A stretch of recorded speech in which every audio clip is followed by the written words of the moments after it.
Can you guys hear me? Let me see. Hold on, let me go back to... Where's my sound? Okay, hold on. So you guys can hear? I hope so. All right, hopefully we did it right this time. There were, I know, like 59 lives. I didn't know what was happening. I've had tremendous problems with Streamlabs today. I had to reinstall it, and for some reason when I reinstalled it, it just uploaded all of these upcoming lives. It was crazy. But for some reason my chat isn't moving. Hold on a minute.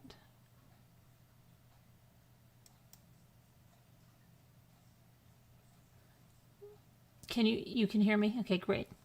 All right, so what we're going to do is Dog the Bounty Hunter. He has what he thinks is this huge lead.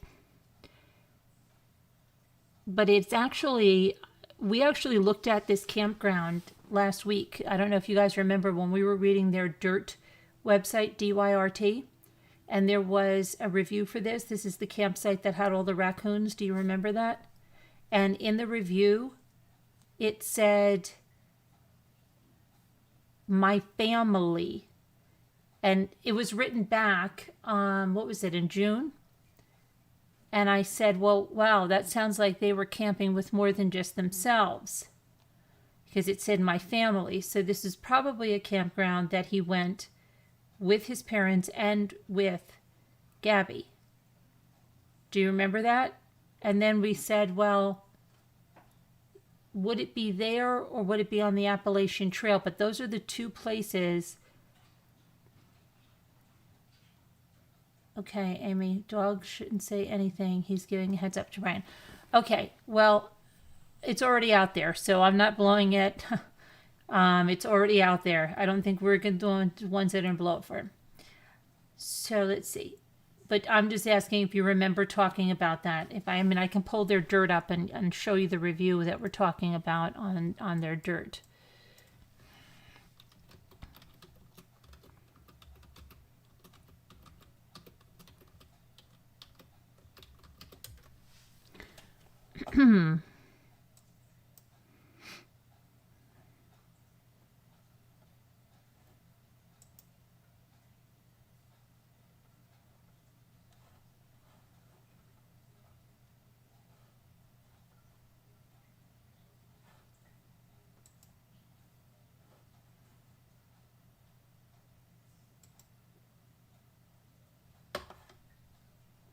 It was this one right here.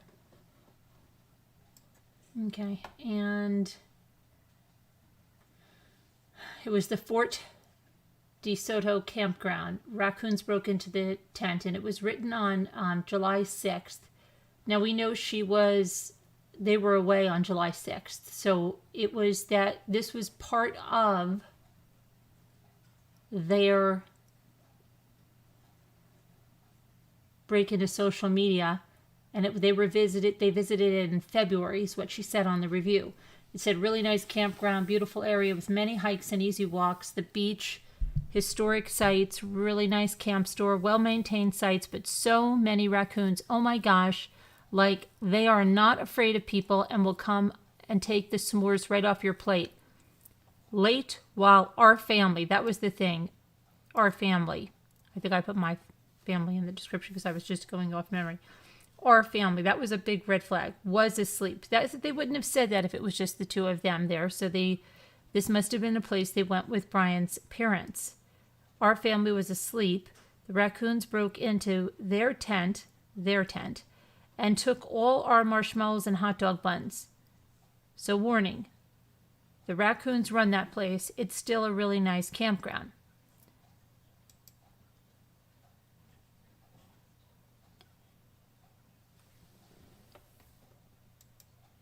And these were the photos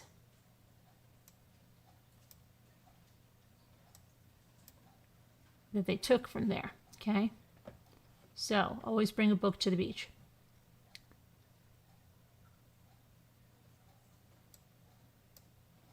That was one of the places we mentioned, and we also were talking about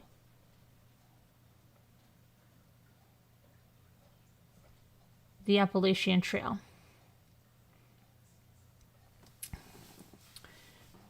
Visited in June was this review right here, the Dragon's Tooth, George Washington and Jeffersonville National Forest, Virginia, was another one that we said he could possibly be in.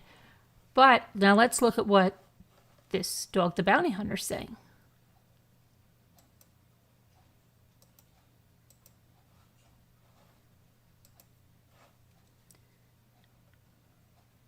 So Dog the Bounty Hunter has claimed that he has found a campsite that Brian and his parents stayed at after the Laundries returned home without girlfriend Gabby Petito. The Laundries' whereabouts have been the subject of intense interest ever since Brian Laundrie's, oh my gosh, I can't speak tonight. Brian Laundrie's whereabouts have been the subject of intense interest ever since his girlfriend / fiance was found deceased on September 19th. Her death ruled homicide.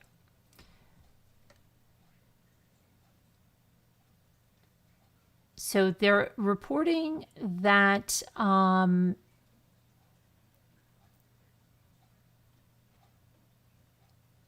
he said he located a camp where the Laundrie, meaning Brian and his parents, stayed in early September after he returned from that fateful cross-country trip with Gabby.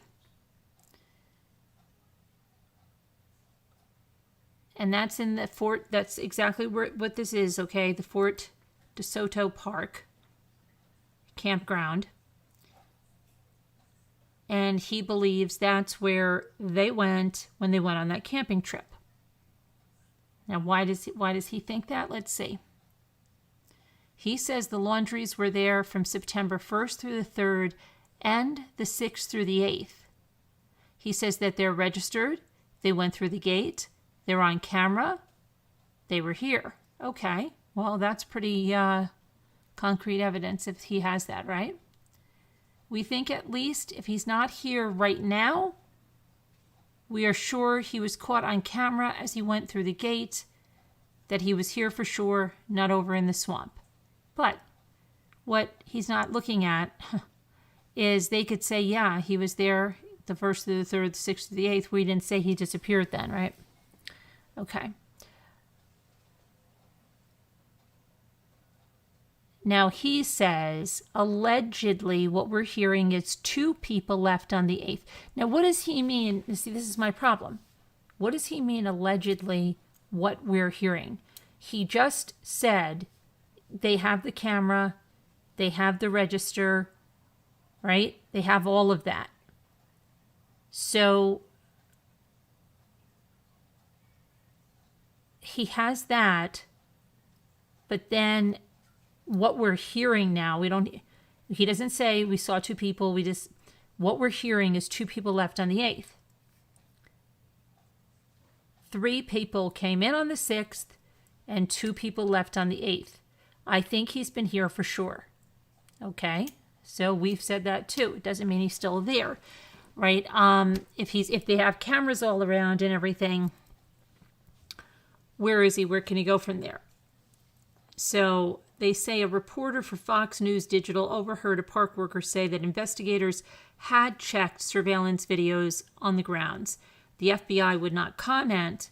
The Laundrie family insisted on today they didn't know where Brian was. They had that statement from their attorney, right? Chris and Roberta Laundrie do not know where Brian is. They're very concerned about Brian and hope the FBI can locate him. The speculation by the public and some in the press that the parents assisted Brian in leaving the family home or in avoiding arrest on a warrant that was issued after Brian had already been missing for several days is just wrong.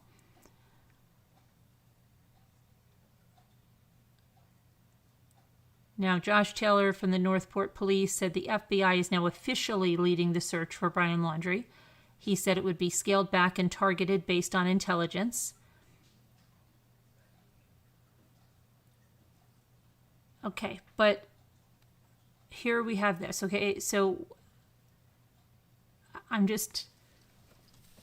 I'm at a loss here on, first we have this surveillance, so we have the register, and then we're told. That scares me. We're told. But we'll see what happens. I mean, I don't think he's there. I think he's at that Appalachian Trail. He may, very well, they came here to talk things out, to plot and scheme. But I'm not sure that, that he would still be in that area. Not if they have all those cameras and everything.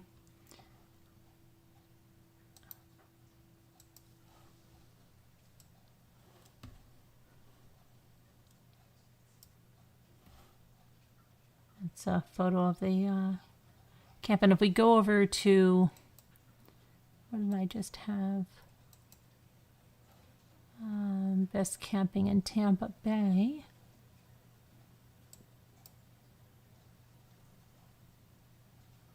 The beaches in Fort DeSoto consistently rank among the best beaches in America, and campers love this campground. With half of its site on the water, the public park is maintained and operated by Pinellas County, and it's spread over 900 acres on 5 interconnected islands with 7 miles of waterfront, including 3 miles of some of the prettiest sandy beaches in Florida.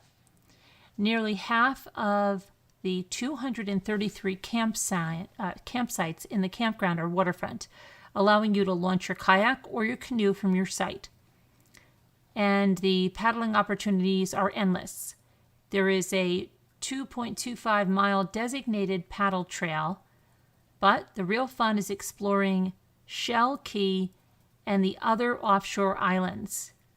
If you have a larger boat, a full facility boat ramp is located near the entrance of the park with plenty of launch ramps and more than ample trailer parking. So when people said he could have left from a boat, yeah, he could have left right from here in a boat, right? If they have all those boat ramps and someone's coming in with a larger boat to get him somewhere else, yeah, very possible that he left from a boat on the second camping trip. That's a real possibility. There you go on that. So, campers in area sites 166 to 195 are allowed to anchor off the seawall. And there's an overflow parking area in the campground where you can leave your trailer during your stay. There is a 6.3 mile paved bicycle trail, nature trails, 2 fishing piers, and the ruins of a fort built during the Spanish-American War. Tenters, and there's a picture of Brian and Gabby at that fort. Okay. Tenters can get away from the RV crowd on their own island, where 85 sites are set aside. And then there's the Pinellas Trails, a fantabulous multi-purpose paved trail that extends 47 miles atop a long abandoned railroad bed from Tarpon Springs on the north to downtown St. Petersburg, with a spur that shoots straight across the Dunedin Causeway. I've walked on that causeway looking for my dogs. To Honeymoon Island, beautiful island, and State Park. Okay. The trail is the granddaddy of rail trails in Florida, and its creation set off a flurry of redevelopment of idle railroad beds across the state to preserve greenways while affording safe recreational opportunities. And this is from a reviewer about this, okay? Pets are welcome only in designated areas. The park sets aside an undisclosed number of sites for walk-ups, but don't count on any being available in peak season. RVers near the end of their reserve stay flock to the park office at 8 a.m. and stand in line for open sites to extend their visit. So there's a camp office. That's probably where the cameras are. And yes, he could have very possibly left the second visit on a boat. And then he could be who knows where. and he could still be in the Appalachian Trail. If he took a boat from there somewhere, if he didn't go out. Now, it could be possibly that they're not telling us. Why would he come forward and say something now if he was here or he's on his trail? I don't know. Maybe he doesn't know. Maybe he's just trying to get fodder for his reality show. I don't know much about Dog, but people say that he's captured plenty of people. So let me go back to the thing here. So what do you think? Let me see what everybody thinks here. So what does everybody think? Tarpon Springs is an area. Tarpon Springs, I've been there as well, and that's a Greek town, and it's the sponge capital. Oh gosh, I can't speak. The sponge capital of the world. I have the pictures to prove it. Jimmy's sister used to live in Dunedin. Let me see here. Where's Caladisi? Remember Caladisi? And she lived near Caladisi Island, and we used to talk about it all the time because I almost took a tortoise from there. If Dog couldn't know something before the FBI, how does he have such a record of finding people? So I'd say that speaks for itself, Brenda Jo. Okay, Brenda Jo, I don't watch him, so okay, that's good. That's good. Maybe people want to talk to him instead of the police, right? Very possible. Very possible.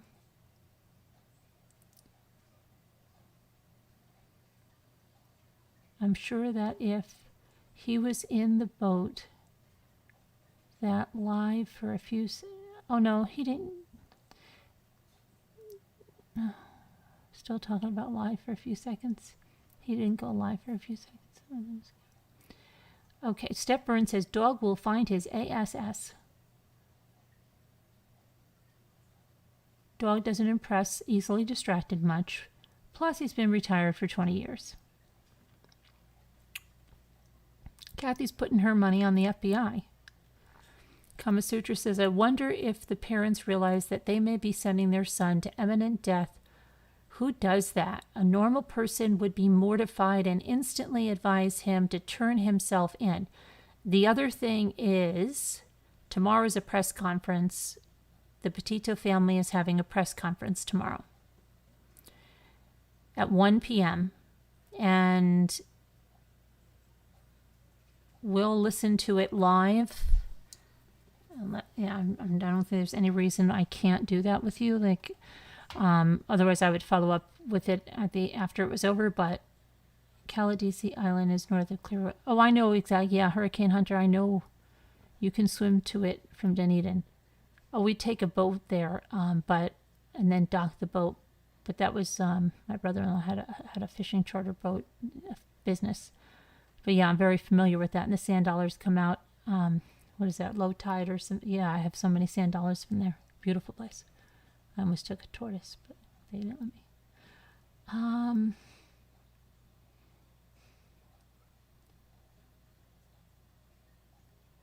The 4-second boat video is debunked. Yes.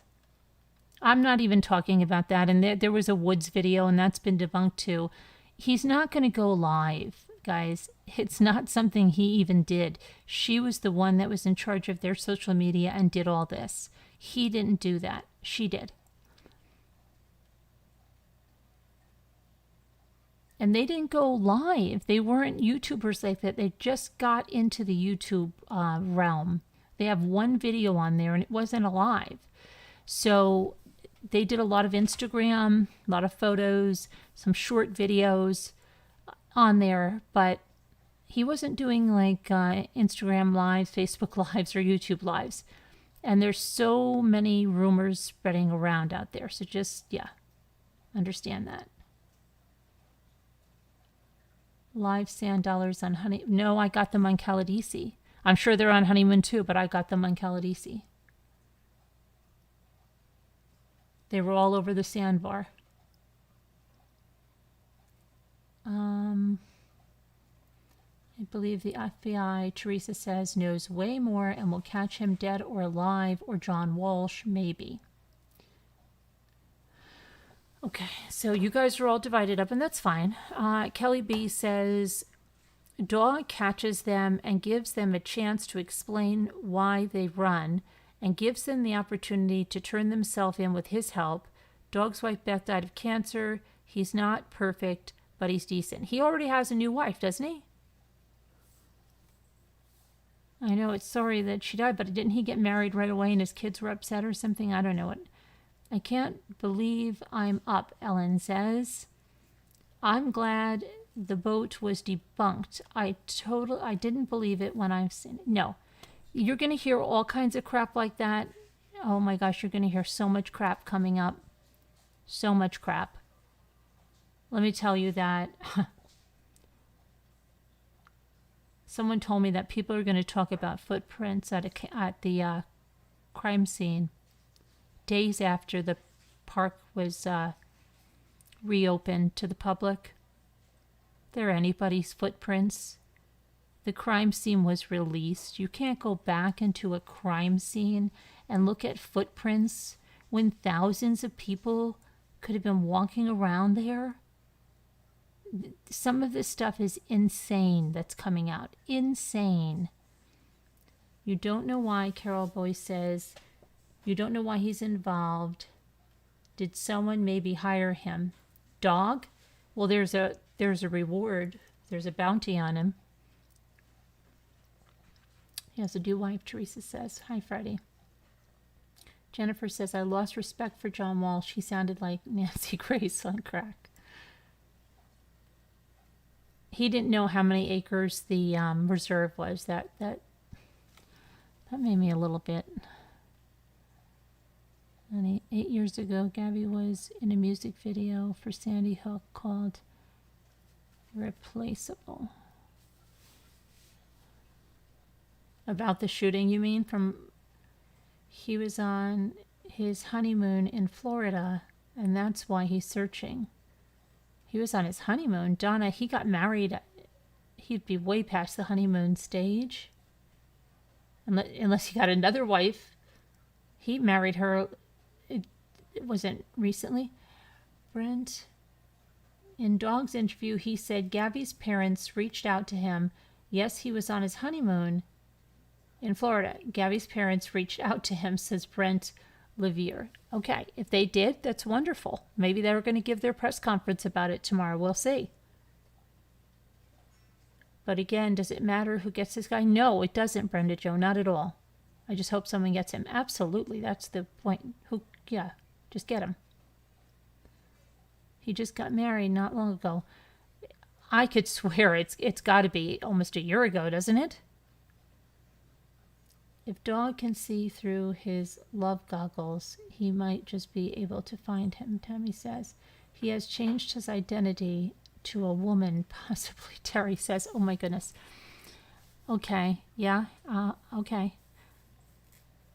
3 weeks ago. Oh, get out of here. Then this is another wife. Or was he just engaged? I remember talking about this with everyone. They got married. Okay, then they must have been engaged. They must have been engaged like right after his wife died. Because we talked about it and people said that his kids were all upset or something that he moved on so quickly. Wasn't it like 2 months later he was engaged? As long as he's caught, that's all that matters. Exactly, a mermaid. Yeah. John Walsh acts so different now than he used to. He seems really angry at life or something, Katrina says. Well, did he move away from his most wanted by his choice? Because I'm wondering that, because they said former host, and you've got now, who's it, Meredith Vieira or something, or is that who it is? Meredith Vieira that's doing it now. But the thing is it like Conan O'Brien that, yeah, it might have been his choice, but then he got knocked out of the Tonight Show, and then he got the shaft. Was there something shady that happened there? Because he has a new show. Why? 8 years in, okay. Yeah, Karina, we heard that, yeah.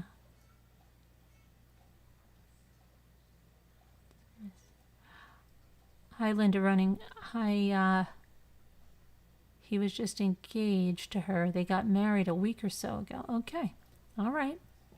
Good for him, you know. How old's he? 60? Good for him.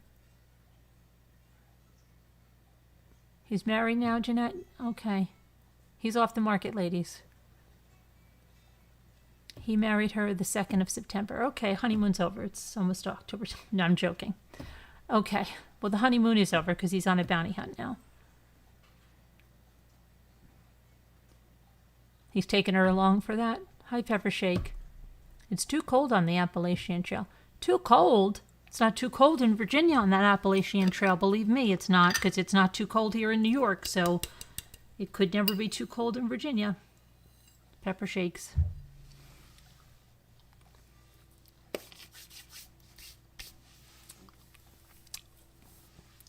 Mel Torme? Yes, it's still on. It has a new host. That's what I was saying.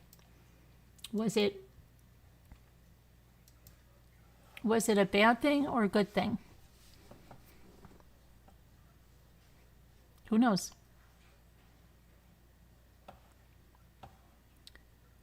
He also said it was, in his interview, his last one that they have an eyewitness on camera. 3 people pulled in. Okay, he said he has an eyewitness on camera because that's not what I just read from his thing. He said that allegedly. That's what he said. John Walsh is angry because of his son's murder. At least he uses that anger for a good cause to catch the bad guys, did your realtor says. Carolyn, when did the cops take the van? I believe it was on the 11th. It was right away when she was reported missing. He was with his daughter when he knocked on Brian's parents' door. His youngest daughter was drinking.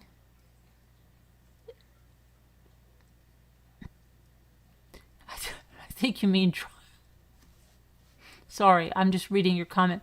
I think it's probably that autocorrect that I have. You mean driving the black car? I thought you was going to say drinking in the black car. Okay. Driving, yeah. That happens to me all the time. Okay. He had a good female friend stay with him early on because he was so distraught. Not his current wife. His family approves of her. Okay. Okay, it's really none of our concerns whether what he's doing with his personal life, you know, it really isn't. We should just stay out of that. Kayla says, I'll say it, we knew he was never in that reserve, just like most of us thought or believed. His parents 100% help with this, and they are in a heap of shite when it's confirmed. Get him, dog. And Jennifer says, if you're doing panel, beam me up. I'll send you an email before I have to do more drugs. Sure. Yeah, sure. Let me just get this over here so I can get the number. I tried to send you the number the other day, and I don't know what happened. Hold on, let me... Where did my Zoom go? There it goes. Let's see.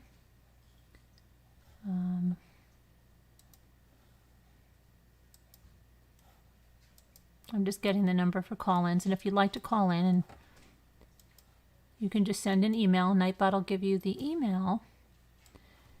He always does. He's really nice like that. And you can just... Oh my goodness, let me see here. Where is this?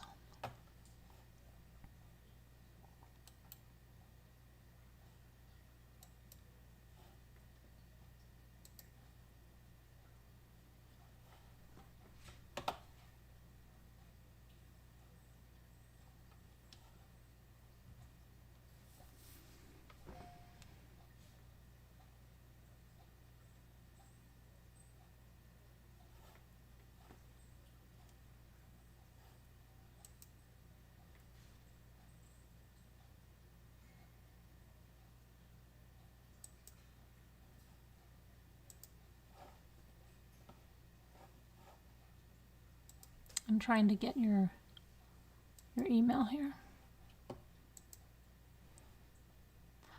Oh, what did I win?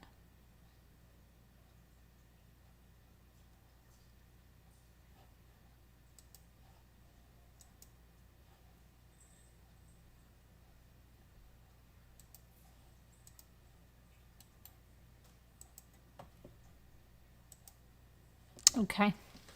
All right, so that's there. There's a number. Let's see. Okay, let me go back to the live stream. So, sorry, I didn't mean, hold on. Missed that one. Brent says, hi, Deborah Van. Katrina, I would just be skeptical, as Spark says, of anything like an altercation since they were on the road. He had a friend stay with him. Not okay. Pepper Shake still on the wife there. Okay. It's that time. Nicole's getting pizza. Okay. Hi, Linda Gill. But I still do not think Brian knows shite from applesauce. He is crazy. I don't know how it can hurt having dog on it. Yeah.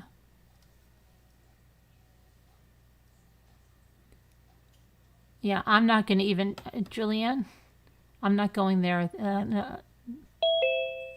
The last one, yeah, I'm not going there. Hi, Jennifer. Hi, Carolyn. Hi, how are you? I keep falling asleep. Oh, yeah. They had me doing round-the-clock antibiotics, and, oh, geez, that's just a pain in the butt. Oh, my goodness. You're not near this, are you? I am. I'm in Sarasota. Oh, wow, okay.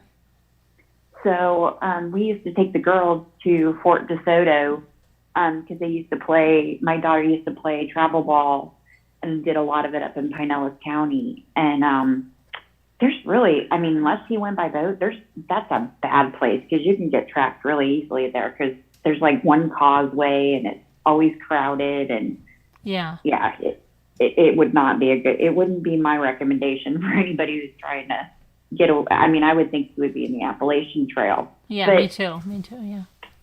But, you know, the whole thing about this case that just gets me is that, I mean, so far everybody has just focused so much on this. You know, I don't know why he hasn't been charged yet with more than just using her card. I mean, it seems like there could be quite a few things that he could be charged with. So it makes me think that maybe we don't know everything that's behind the scenes, you know? No, I definitely think we don't know everything. And that's why they got the DNA, because they were not done with her body. Like I said, there was, you know, someone had said she was cremated and that her body was, you know, there at the memorial, but it wasn't. And so they might have found a lot of DNA on her, under her nail, like, you know, because if she scratched him and it looks like she is a fighter, like she's not just going to go without a fight, she might have a lot of his DNA.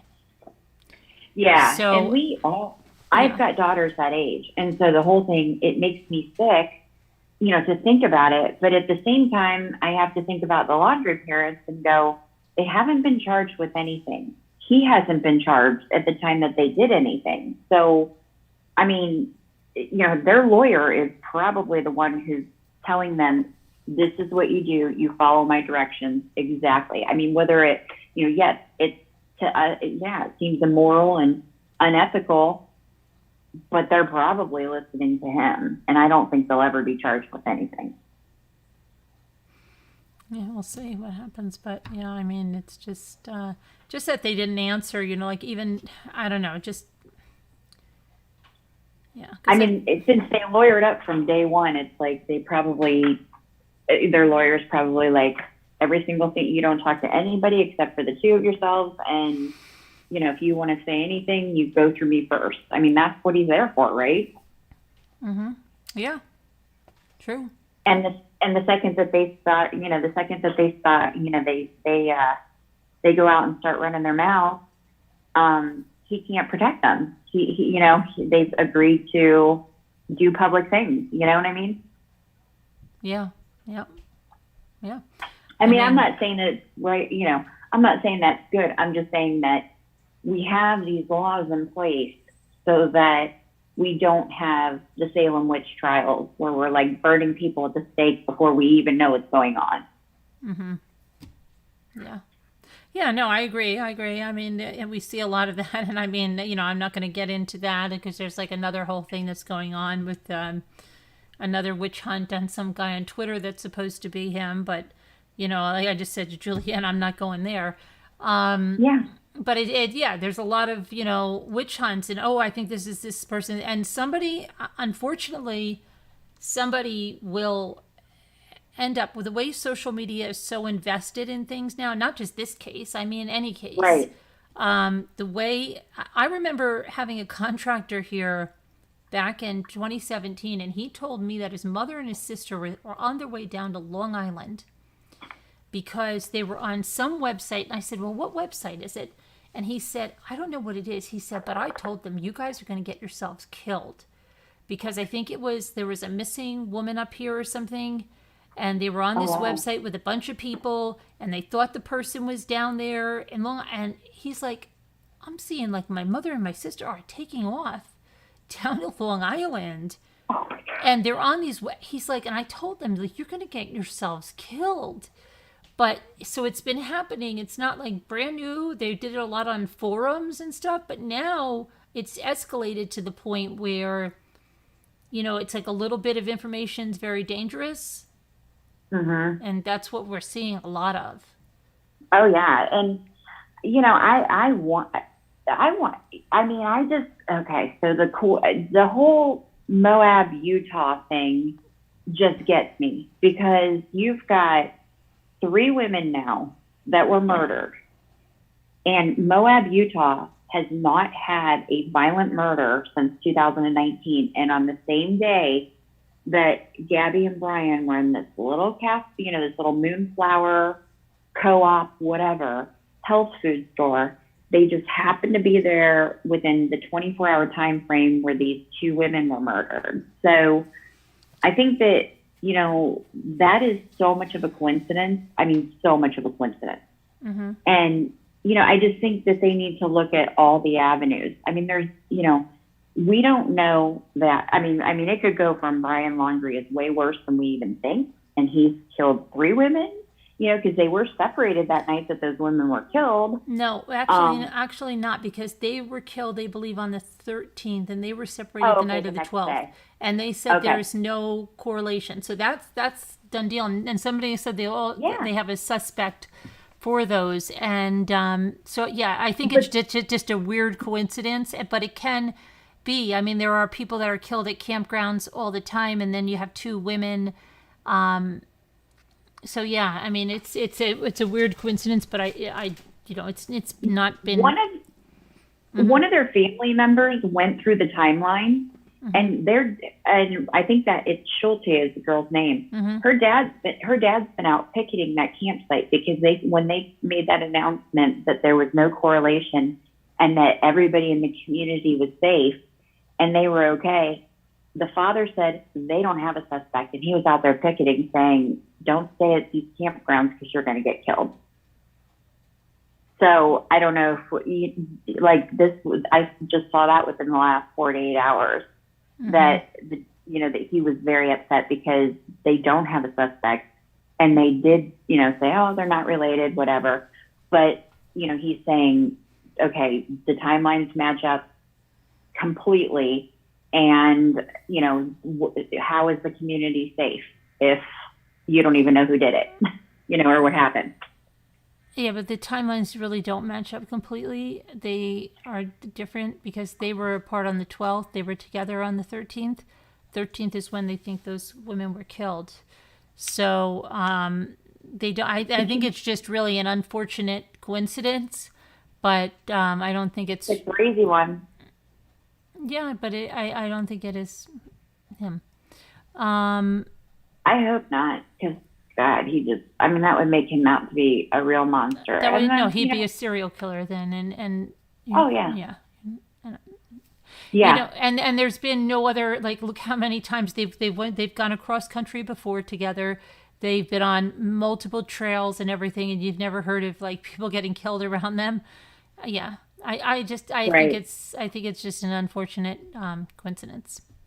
So the other question that I had was about this 911 guy. Mm-hmm. Where is he?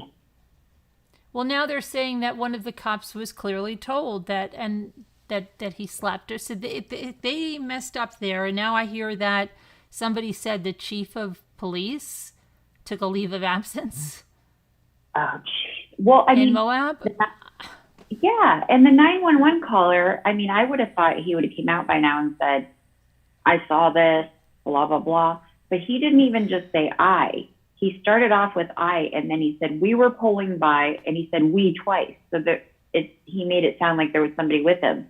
Where's their statement? Mm-hmm. Yeah. I mean, it's like, did the Moab police screw this up that badly? I mean, that it's just crazy. I mean, with all the sensible, with everybody coming out and saying, "I saw them here and saw them there and this, that, and the other," I would have thought that if this, since this 911 guy was really concerned about it, I would have thought we would have heard from him by now. Hey, this is what I saw. Mm-hmm. That type of thing. He could be talking to the FBI. Not everybody has to come to social media. That's the thing. We all think like everybody needs to come in there on somebody's YouTube channel or something, but he may just be talking to the FBI, and I'm sure the FBI is talking to them. I hope. Yeah. Yeah, I'm sure. We just don't know everything, and then we freak out like we didn't know. Perfect example is nobody had any idea all those search warrants were being filled out when they were on the days that they were, and we're like, oh no, they're not doing anything. And then when we got to see them, we saw when they were filled out, and it was the week before. So there's a lot of things we don't know. We don't know what's going on right now. We don't know what kind of evidence she had on her body or those blankets or anything that was around her. We don't know anything like that. They processed the crime scene. We don't know. And all these like secondhand sleuths going to the site, after thousands of people have trampled through there and want to talk about footprints. Come on. Yeah, I know, right? This is crazy. That's just like, I don't know. I mean, he went through all this trouble to be like so sneaky, and he drove back without her, and he had her van, and he, used her credit cards and what have you. And then he leaves her in a spot where she's right out in the open. I would have thought that he would have. Yeah, it does seem very strange place. It really does to put her. And why is that? Was that because somebody was around? Was that because he had to get out of there? Was it under the cover of darkness? And I don't know. Yeah, it's weird. It's just, you would have thought that he would have been a little bit better with his quote unquote mountain man training. Yeah. Now, he went, Alley Cattails, he actually flew back 17th through the 23rd. So, okay, Davita's here. We know they're back together because he was picked up from the hotel. And why did he have to just all of a sudden hurry up to Florida? Hey, thank you, Kayla. Put her in a hotel. But how do we know that? Like, how do we really know that's true that he went to Florida? We don't really know it's true unless because we haven't seen the like think about the Daybells. Okay, we saw the footage of them going in the storage unit. We haven't seen any footage of him going in. Now, the FBI may have seen it and they can confirm it, yes, but it's something that we don't know. We don't know for sure he was there. Could it be something like, I don't know, you have older kids or something? I can imagine like my daughter telling me something like that if she had a fight with her boy. I don't know, like, and just say, oh yeah, it's fine, Mom. He went back, to there. If she didn't want to worry me or something. Yeah. And tell me some kind of a story like that, right? If they were, because, oh my gosh, I can't let my mother know, like, he walked away or something, right? Yeah, she'll freak out. She'll be here on the next plane and I can work this out. Yeah, me too. And so I'm thinking, was it anything like that? Like, what? I don't know yet. I don't have enough information. Yeah, I know. Cause I try to look at it with my kids and I'm like, they wouldn't tell me. They would not tell My me. They kids would, could make some excuse and just say, "Oh yeah, he's not here. Where'd he go? Oh, he had to go. Yeah, he had to go back to move some stuff out of a storage unit." yeah, cause my kids know I'd be on a plane out there in about 3 seconds. Right. Yeah. Exactly. My daughter will always come and she'll be like, "I'm going somewhere," because like she knows, like when she was working on a campaign in Virginia, I couldn't get a hold of her, and I knew she was staying, and it was between Washington D.C. and Virginia, and I called. I called the police and they came. Oh They went yeah. to people's house, so she would always tell me like, don't freak out. Now I will be out of range from this time to this time because she's so freaked out. I'll do something like that, but yeah. So she could very easily would tell me, oh, maybe he's just here if something, happened. If they had, who knows? Like I don't know. Like that's what I'm saying.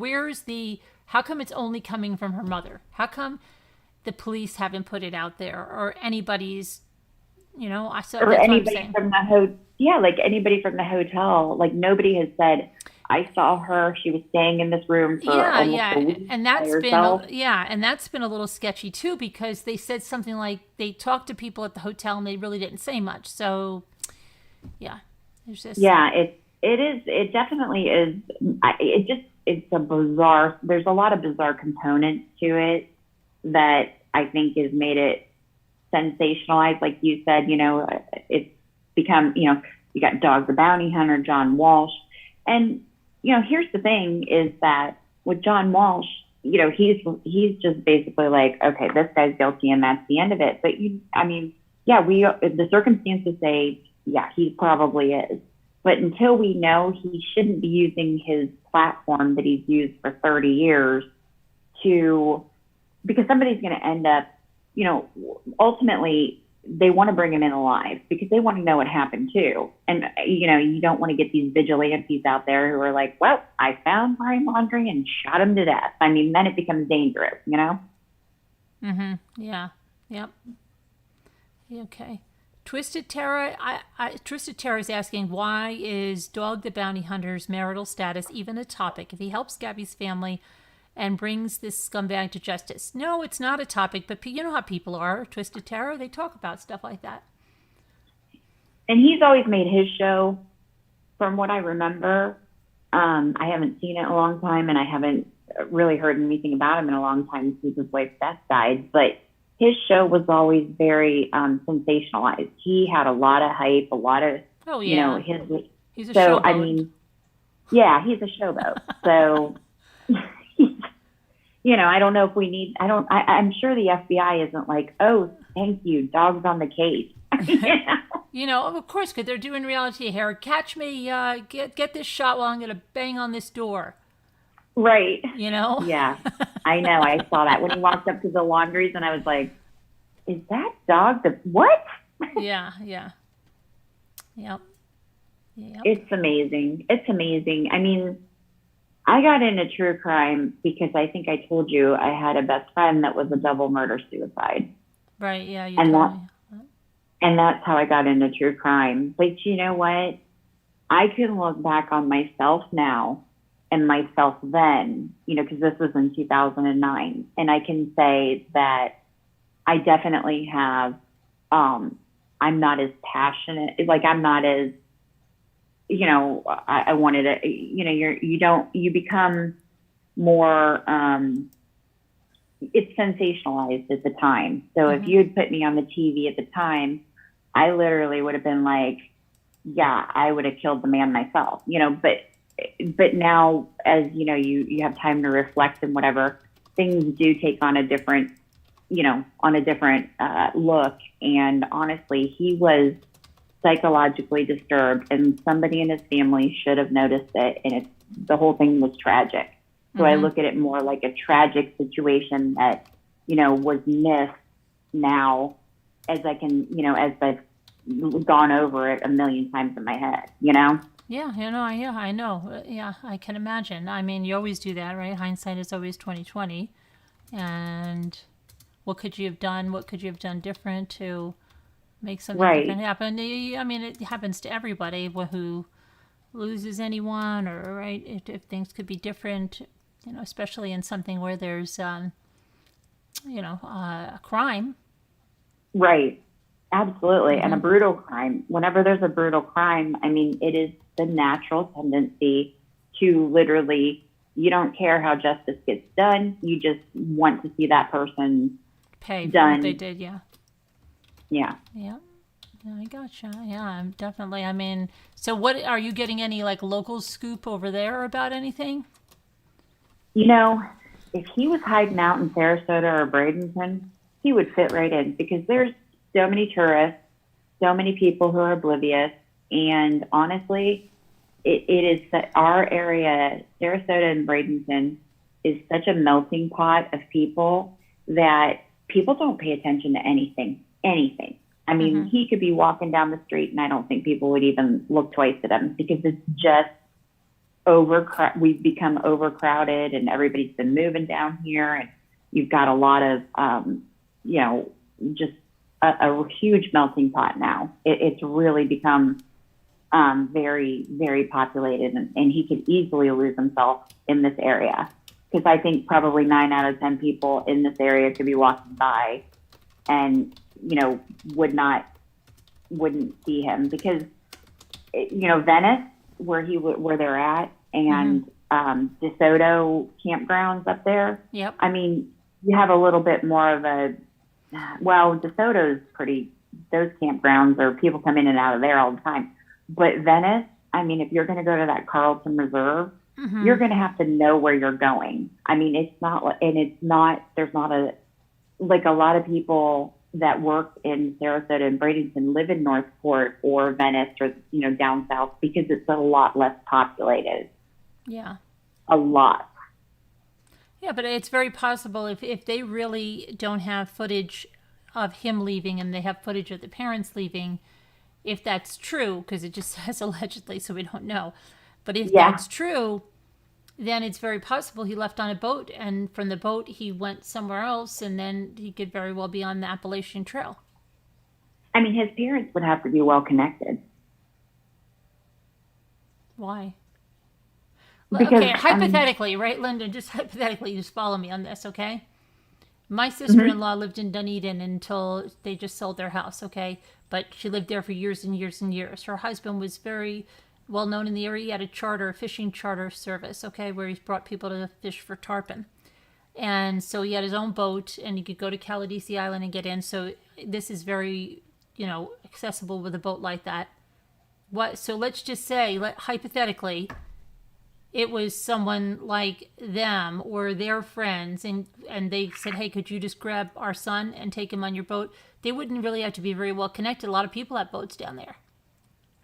Yeah, but but with the national media coverage, it has to be somebody. No, but we're talking about this probably happening before there was all of this, because if it happened when they said the 6th or the 8th and he didn't leave on the 8th, that was before she was even reported missing. There was no media attention. Well, that's true. I mean, he could have definitely, but I would think that because of all the sensational, how big it's become and what have you, I would think that nobody wants to get their butt in a ringer and lose their business or lose their livelihood. But remember, there was no media attention, and if they didn't even know he had a girlfriend, and these people just said, "Hey, could you give our son, would you be able to come to the boat, give him a lift over to somewhere?" Why would they think that he did anything like that? He looks like a very unassuming guy, right? He doesn't look like a kid. Yeah. It's not like he's like they're bringing out like Brutus or something. You know what I mean? Yeah. He is very right. He's like a geeky looking guy. So hey, could you give our son a lift here? They're not going to say, hey, our son came back without his girlfriend, and right. Could you give him a lift because he's going into hiding? So. Yeah, it could be, and there could be, and hopefully, if that's the case, then that person's talking to the FBI because they know now what they did. But that doesn't mean that he couldn't be miles and miles away, because there's a boat that's a couple hours down south that it'll take you to all the islands. I mean, you can be at the islands within 2-3 hours, and you could lose yourself there because, let's face it, most people who go there are on vacation. And they're not paying attention. The last thing they're doing is looking for Brian Laundrie on vacation, down in Key West or wherever. I mean, he could be, yeah, there's so many. He could, I mean, yeah, he could be so many places. It's just insane. He could be at the Appalachian Trail for all we know. Right. Yeah. Twisted Tiara. I don't know what you're getting so upset about. I don't know who's. I mean, we haven't said anything that it's more power to him. If Dog gets him, if John Walsh gets him, if the guy next door gets him, more power to whoever gets him. I don't care. Just get him. Nobody's saying anything against. I don't understand why you're getting like really angry. I don't know why. I mean, it. Of course, Dog's gonna, get in on this sensationalized case if he's down here. I mean, yeah, he probably, that's he's what he really does. on his honeymoon, and he wants to, she doesn't mind him working. Let him go. If he got some, I mean, yeah, but I don't understand why Twisted. I don't know, unless someone's giving her a hard time in the chat, but I don't see that. But what I actually thought Dog, when he made his speech, I actually found him he was more fair-minded and saying, listen, we don't know what happened. We don't know what's going on. We only know that he's wanted for this misdemeanor, fraud charges. Like, he was very much like, hey, if we find him, let's, he definitely was not like wanting vigilantes out there, what have you. He was much more level-headed than even John Walsh, actually. Oh, Twisted Tiara, you're 20 minutes behind in the video. Twisted Tiara, speed yourself up to the end, so you're behind in the video. But if she's behind in the video, she can't hear me saying that. So yeah, that won't happen. Oh, okay. Someone's got to type it. Yeah, I don't even know if she'd see that. She'll figure it out. I mean, there's many cases. We just see a lot of. We know that there are a lot of, especially after the Chris Watts thing came out, it was like every man that did anything whatsoever, he was a narcissist, and that term got thrown around so much, and so yeah, I mean, I think it's just easy to see. And now it's he's just like Chris Watts. Yeah. Even when they're not. Oh, you know what this reminds me of? Chris Watts. He actually reminds me of him. He reminds me of him. I'm like, what is it about this guy? For some reason, when he was talking to the cops, it reminded me of Chris Watts' sermon on the but you know what? And I've talked to Sandy about it. He's not like Chris in the fact that he's on the run. Chris would have never gone on the run because that wouldn't have been a good thing to do. That wouldn't have been a nice thing to do. And he's such a nice guy, Yeah, he wanted everything. He would never have gone on the run because good boys don't do that. That was. He still has that good boy mentality. It's like he's in prison. I'm teaching people scripture and I'm doing the right thing, and I'm like, it's just the crazy. That still is one of the craziest situations, just because everybody, you couldn't find one person who said that they saw this coming. Like, you know what I mean? Like, right. That he flipped out or that they saw him. Like, and that's another thing where he's not like that, because they saw this guy slapping her and being aggressive towards her. You didn't see that with them at all, No.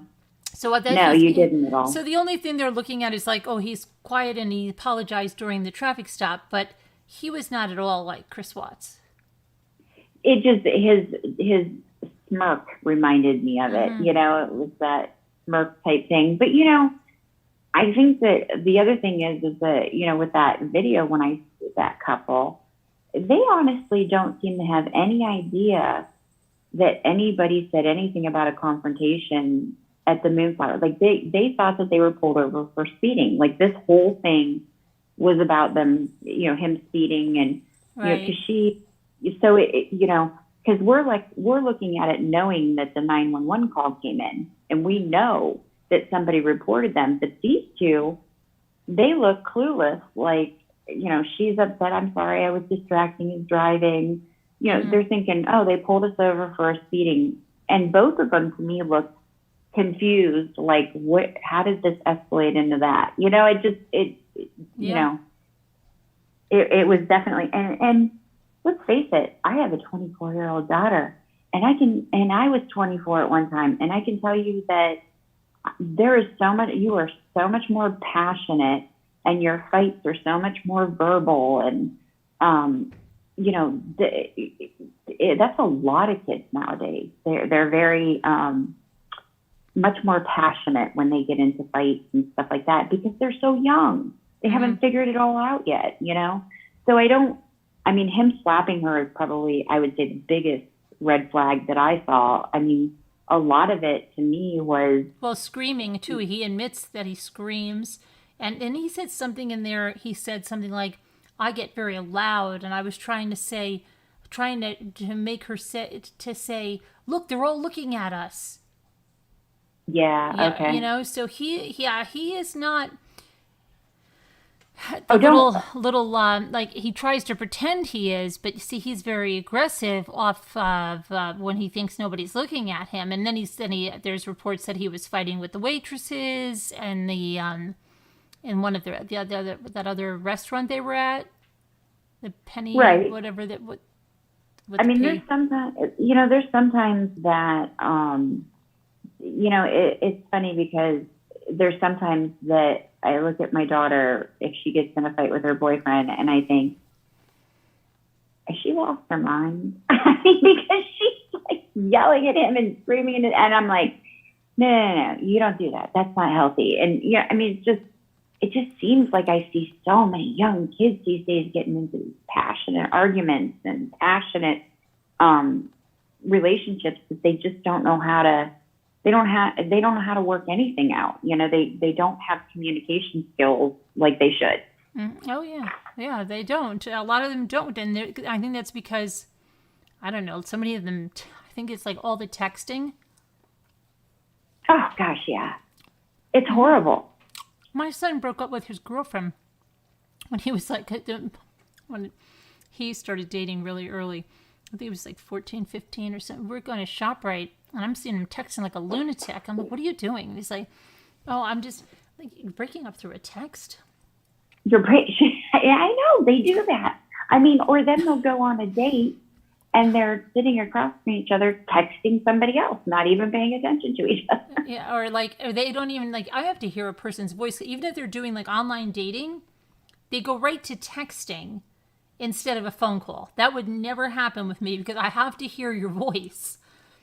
Yeah, okay? because I think that you can find out a lot about a person it's easier to pick up on red flags with things that they say in their voice and the way they say them and whatever than it is over a text message. I don't want to sound cruel, but what if you're like, oh, I like this guy a lot, and then you get on the phone with him and he sounds like Minnie Mouse or something, really, or and you're like, oh, whoa, I don't know. Yeah, you're right. It is a different. It's a completely different. Huh? Oh no, I'm telling Alley Cattels. I'll answer her in a second. She's asking me the same question like 15 times. Oh, go ahead. She said, where did I hear that Gabby picked up Brian at the motel on the 13th? What if they decided to stay apart a few days, or even if they got back together, Brian could sneak off? No? Well, Alley Cattels, what we were told was that he was picked up at the motel. We know he didn't spend another night there. That they know. That's the police all know. There's a record of that, what he spent there, and that they were together, and then the tensions started to grow between them. But if you want to connect it again to those two women, that's already been ruled out, that it's unrelated. Now, you could argue it till the cows come home if that's what you want to do, but we really don't have the information that the FBI had where they ruled it out. So that's what I'm saying.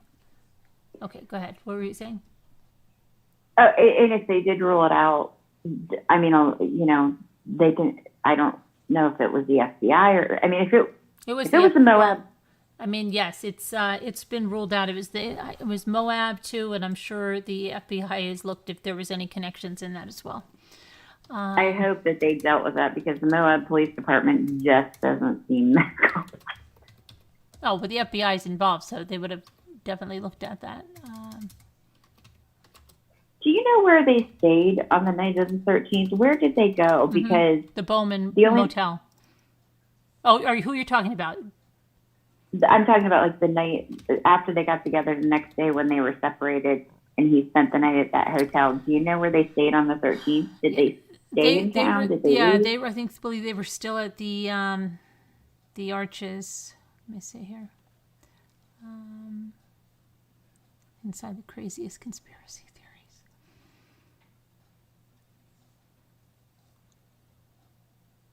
Yeah, that's a whole new conspiracy theory. Wow. Okay.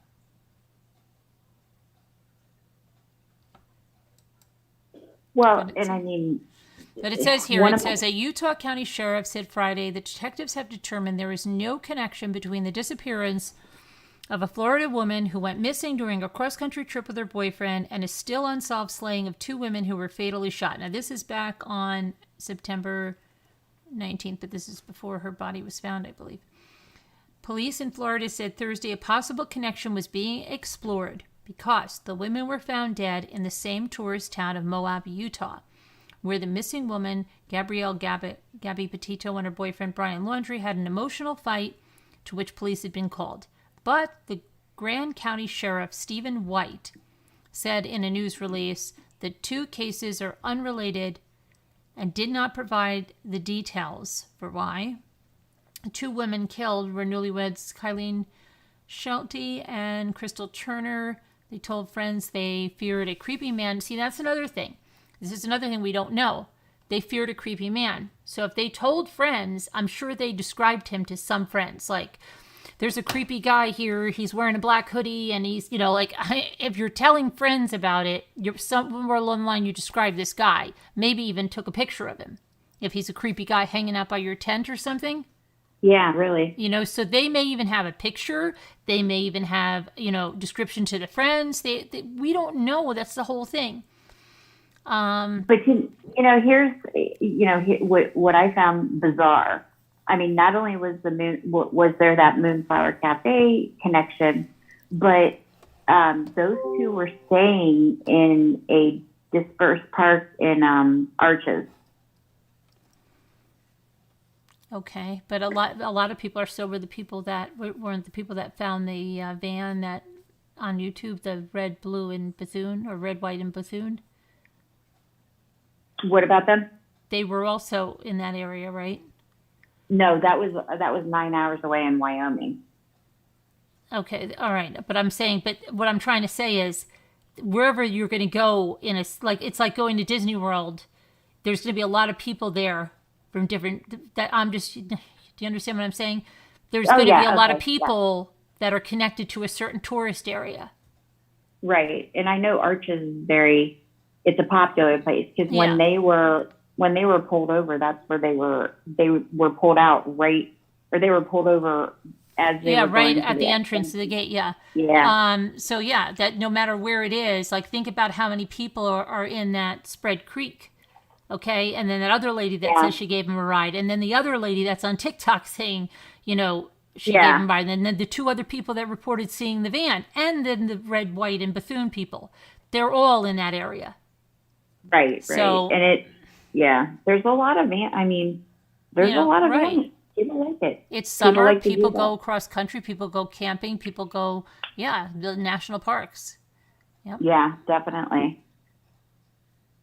I mean, it's both of the cases are they're just tragic. They're horribly tragic. Yeah. Let me say something. I just want to look at one thing. Hey, what about that guy that said Brian Laundrie was at the bar with him? And oh gosh, you don't really believe that guy, do you? I didn't, but he was a scam because I didn't hear. Are you talking about he's a heavy guy and he's talking a lot about politics? Yes, is that him? Was that debunked? Well, it's just his word. You know what I mean? There's nothing that is ever corroborated that.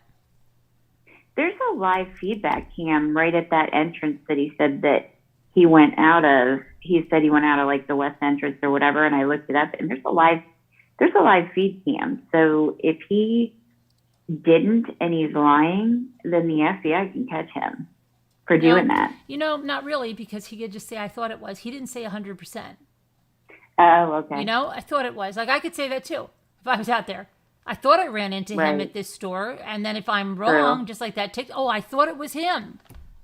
Yeah, right? True. I'm sorry, I was trying to help out.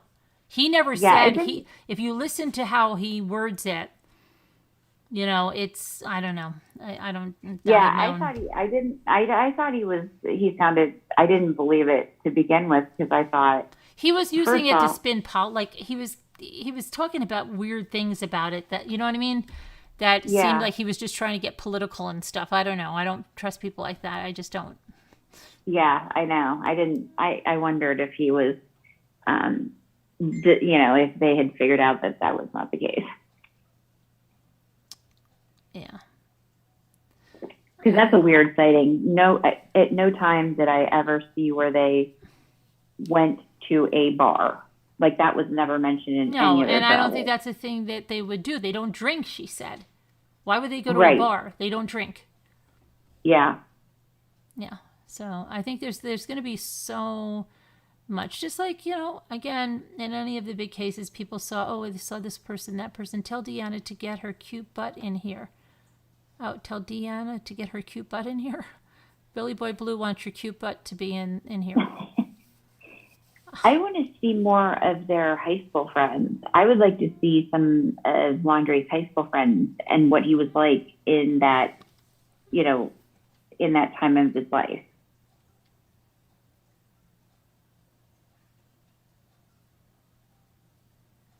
Kelly B says Kylene and Krista were not just shot, they were arred and beaten for 3 days, and they were dragged naked to the edge of a nearby cliff, then shot execution style.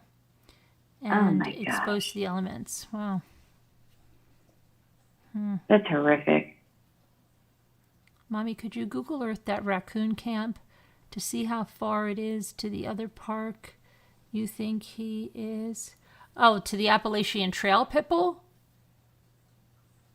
Well, he'd have to get off somewhere on a boat to the Fort de Soto to... Let me see. Let me see what I can do here. Yeah, how do you get to the Appalachian Trail from there? Soto Park to the Appalachian Trail. What happened to Davita? She just fell off. She hates everybody. Okay. Here we go. Here we go. All right, so here you go, Pitbull. Here's Fort de Soto.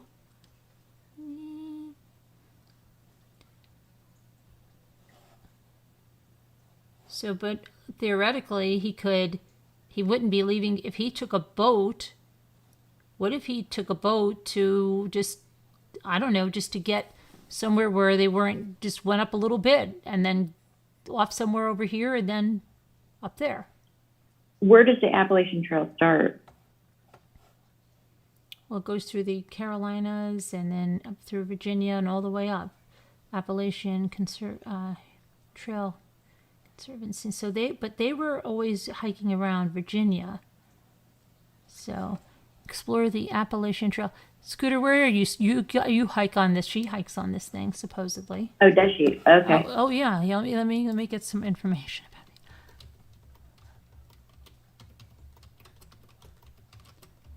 it. Start and end. Let's see.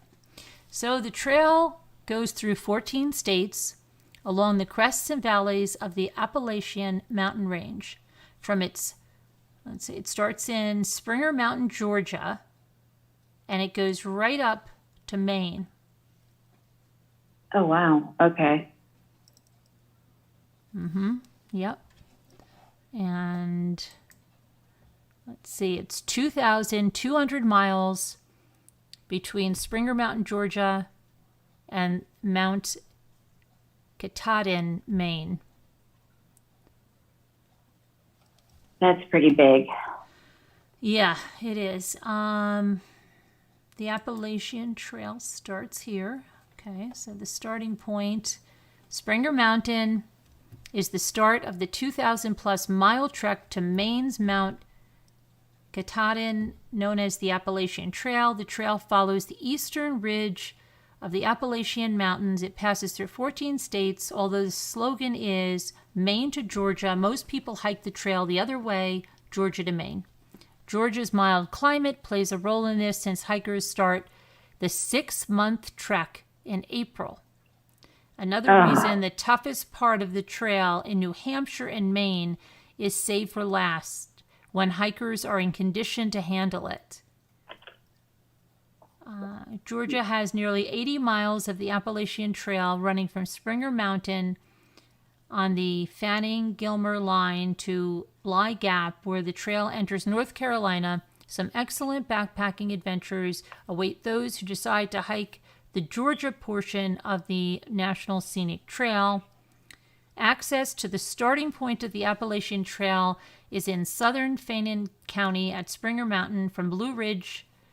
Let's see, so he's got to get like there, and I mean he could, because he could just take the boat a little bit and then get on land and get the freak out of there. Yeah, he could do that. That he definitely could. Yeah, and if he's familiar with and it seems like that, and he's more suited for that climate than he is swamplands, because he was out in the desert. Oh yeah, and that's the other thing. That cowboy guy, he said that he would never last in there. No, he couldn't last in there.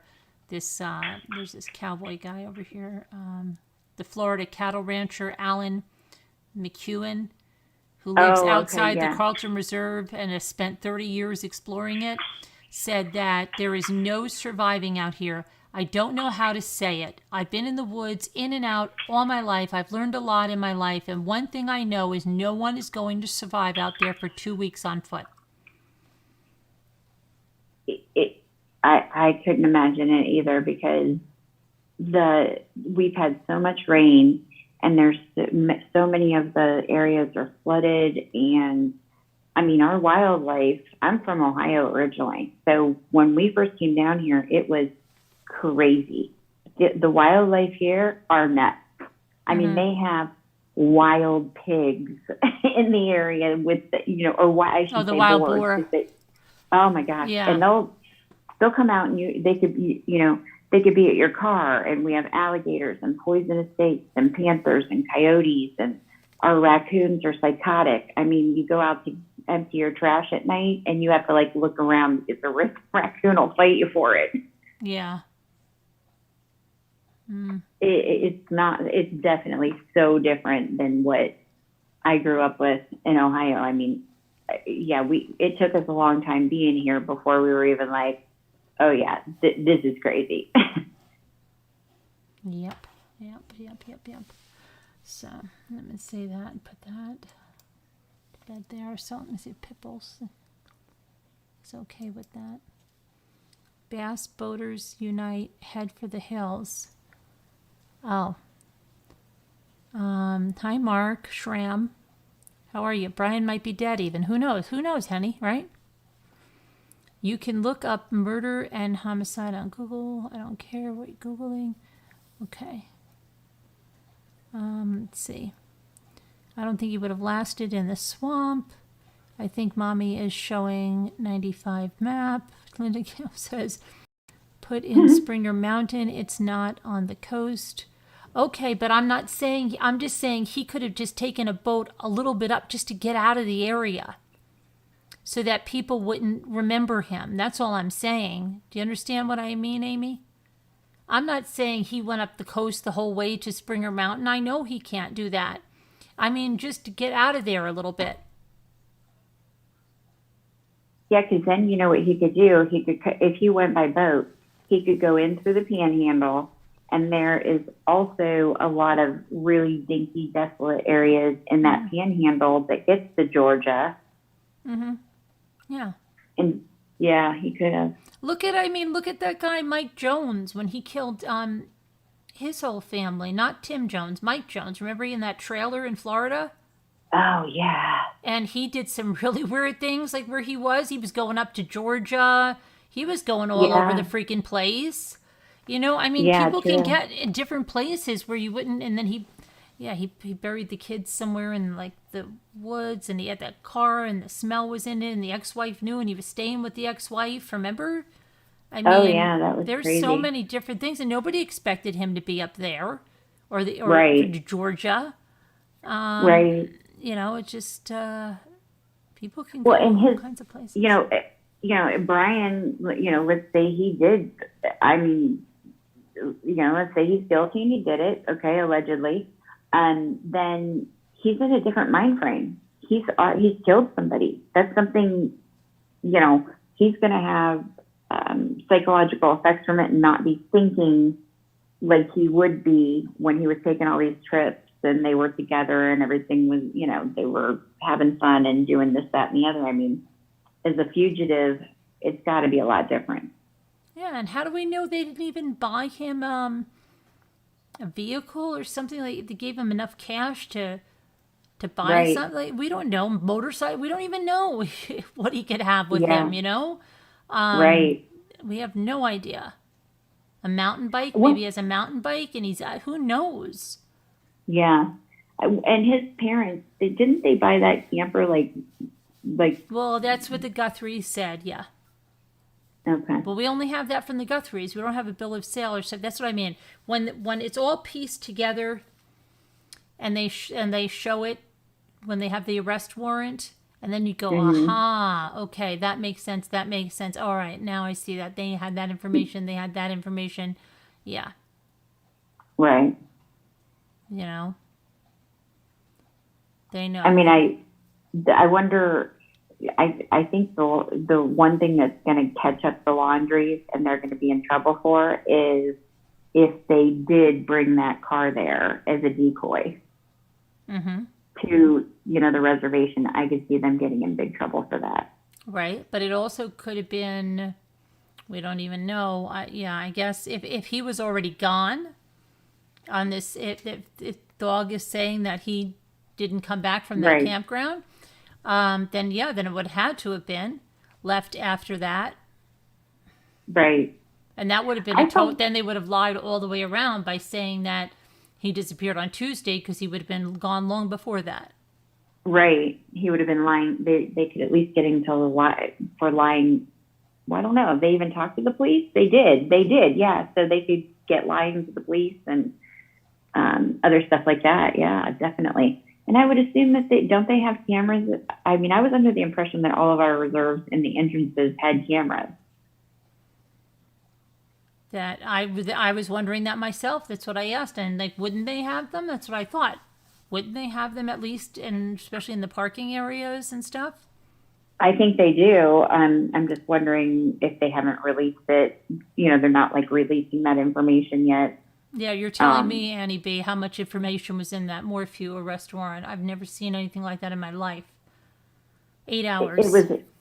I know. I know. I had to go back and listen to it twice to get through the. I don't know how you did it. I don't know how I did either. I didn't think I was going to be able to do it. Oh my gosh. That was impressive because it was a lot. Okay, LMNW says, what if Brian didn't do it? Maybe they encountered a wacko somewhere, but why would he be silent? Well, if they encountered a wacko somewhere, and let's say that he was leaving her, you know, in the dispersed camping area by herself and going off, and, you know, he comes back and he finds her murdered from a wacko, then, yeah, why would he? He was going to say, I'll clean up for the wacko and I'll risk getting, you know. Yeah, but you know what? He would have been, if there's no wacko in sight, he's the only one who's seen her. He's seen enough, you know, criminal stuff to know that his life ain't worth a sugar lump in a rainstorm. You know what I mean? His first thought would be, I'm going to go down for this. That would be my first thought. Really? If I was out in the yeah, oh yeah, after seeing all these. But here's the thing, though. If that really is like a whack, okay. If a wacko I'm just saying how I would really came and just killed your girlfriend, your fiance, whatever, then you're going to be distraught. Yeah, right? You'd be freaked out. Oh my gosh! First of all, you're going to want to call. Like the first thing is going to be like for me, if I think, call somebody, somebody's got to get here. Oh my gosh, what the heck happened? And you're still going to think that you can revive that person, and you're still going to think that something can be done. Your reaction isn't just, well, let me cover this up for this wacko that killed my fiance. And then I'll just go back in the van and I'll drive all the way home, and then I won't answer her parents when they call, and I won't tell my parents, and I'll tell my parents not to answer them, and we'll get a lawyer. That just doesn't fit. If you didn't have anything to do with it. Because even, let's say, given the benefit of the doubt, he's scared, whatever, when he got to his house and his parents go, you really had nothing to do with this? Nothing, I got so scared. They would go to the police.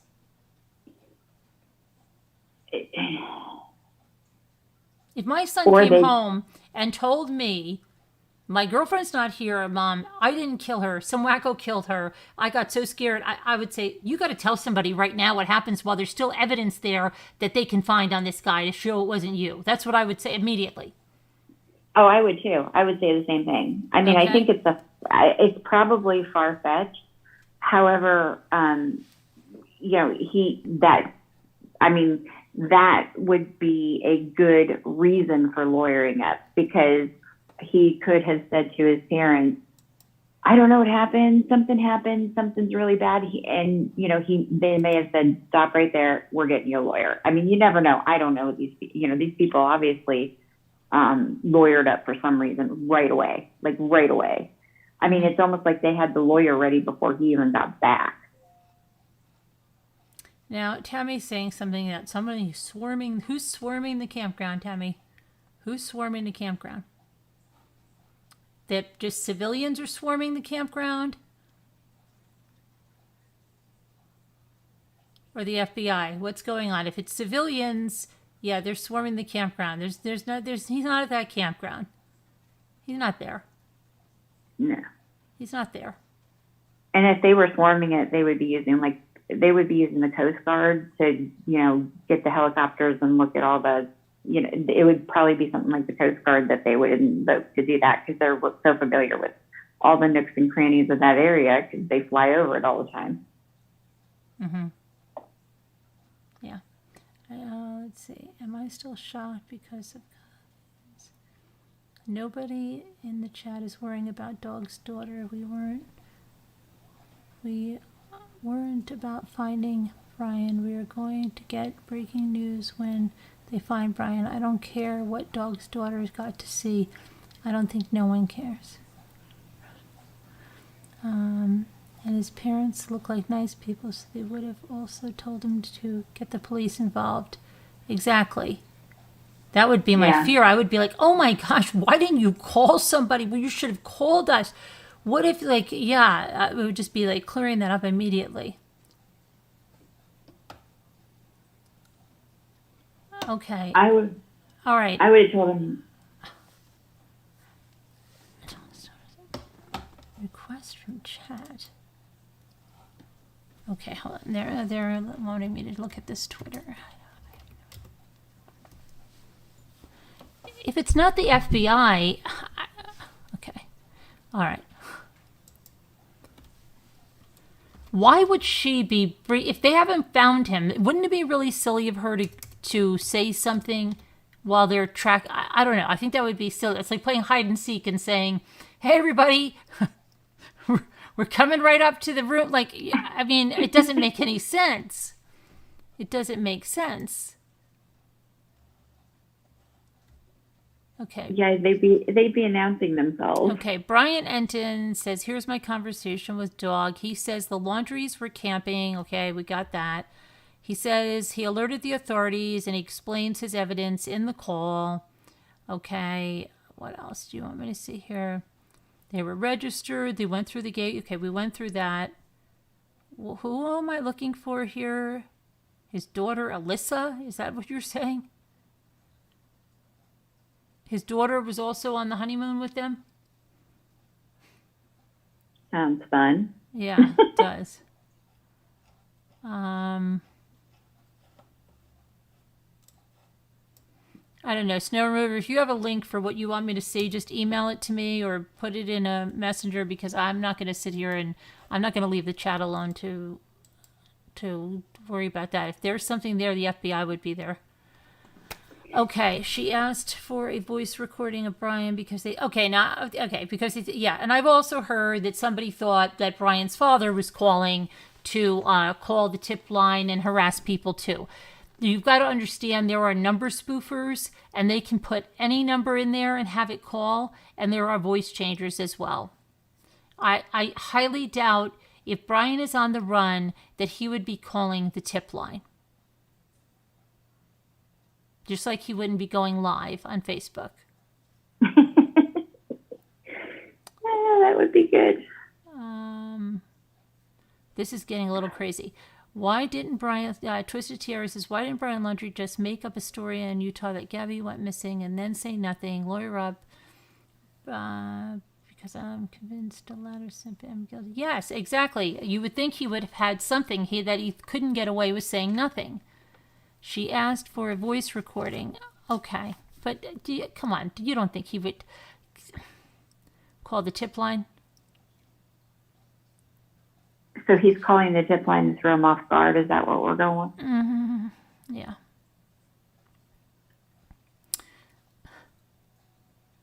People are making stuff up. I know. Come on, guys. We're not going to fall for this crap, are we really? We deal with facts here, right? Please. There are so many fakes out there pushing out false info to push a narrative. Yeah, exactly, Mystery. I don't know. We deal with facts. Do I have to remind everybody that? Oh my gosh. Anybody storming that campground that's not the FBI, forget it. He's not there. Dog's daughter's saying cops were searching. They may have been, because if he called in a tip, they have to search it. And especially if it came from Dog, they would feel obligated. Yeah, they'll search it. I could get the cops right here now to search something. Want to see me?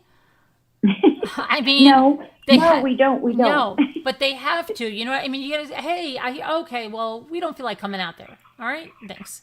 I could tell them I hear somebody in my backyard. Okay, we'll be right up, is what they're going to say. Not, yeah, you know what? I'm not feeling that tonight. So, yeah, I mean, they're going to search stuff. They are. That's their job. That's the police, to serve and protect. And they're going to be doing it. They're going to be doing it extra after Moab did such a horrible job. They're probably like, we can have no mistakes on this case because Moab just screwed all of us. Someone said, I just checked her Instagram. That's fake. Only post is about what we heard him say about the campground. Well, I could be wrong, and if I am, I will eat my hat. Brian did it. I'll eat my hat too, Robbity Bob. I say Brian did it too. Oh, I think he did. I absolutely think he did. I'm just saying that we need more information to determine, okay, was this, was it premeditated first degree? You know what I'm saying? Like, we need all of that stuff back before we know exactly what happened and what the situation was. I mean, the likelihood that he did it is pretty high. Mm-hmm. Brian did it.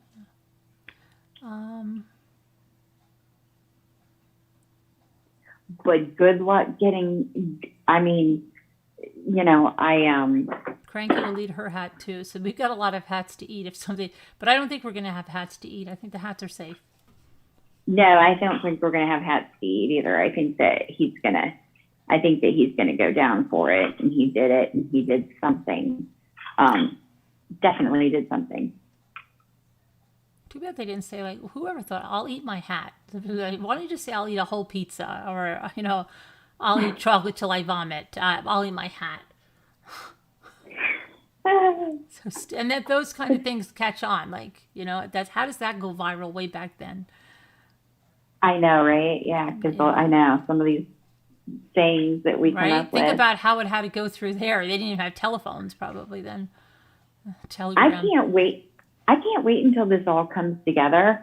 I can't wait to hear what they're what the family dynamic was between the mom and dad and the sister and Brian. Like, I can't wait to see what type of a family dynamic was there. Well, remember that crazy stuff about Crazy Frazee and his mother and that the old girlfriend and the stuff that 3 times that she went down there with the poison coffee. Remember that? And then the pipe. And and then the mother moved the pipe. I mean, it was like nuts. And that's what I said. You have 3 people there, 3 people that are saying like, yeah, this is all right. All right. Yeah. Not one saying, I don't think you should do this. It's not the best way to go around that. Right. Yeah, true. That's what I'm saying. Yeah, if you have 3 people at the laundry, it's like either the mother or father would say, I'm not feeling this is the right way to go. I don't think it's going to end well. No. But none, just, all right. They must be somewhat affluent to be able to, have like this lawyer on the, like right on retainer that, is going to fly down from New York. What if they're putting everything they have, their entire retirement, everything that their life savings? They may be, but I think that they owned a very profitable company that went.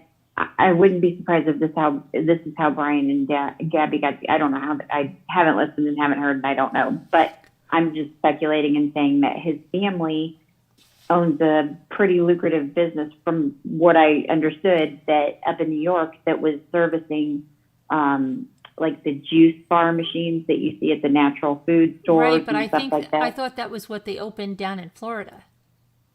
I think they had it in New York, and now don't quote me. I thought I saw that they had it in New York and they expanded it down here. Because I thought the mother was a secretary.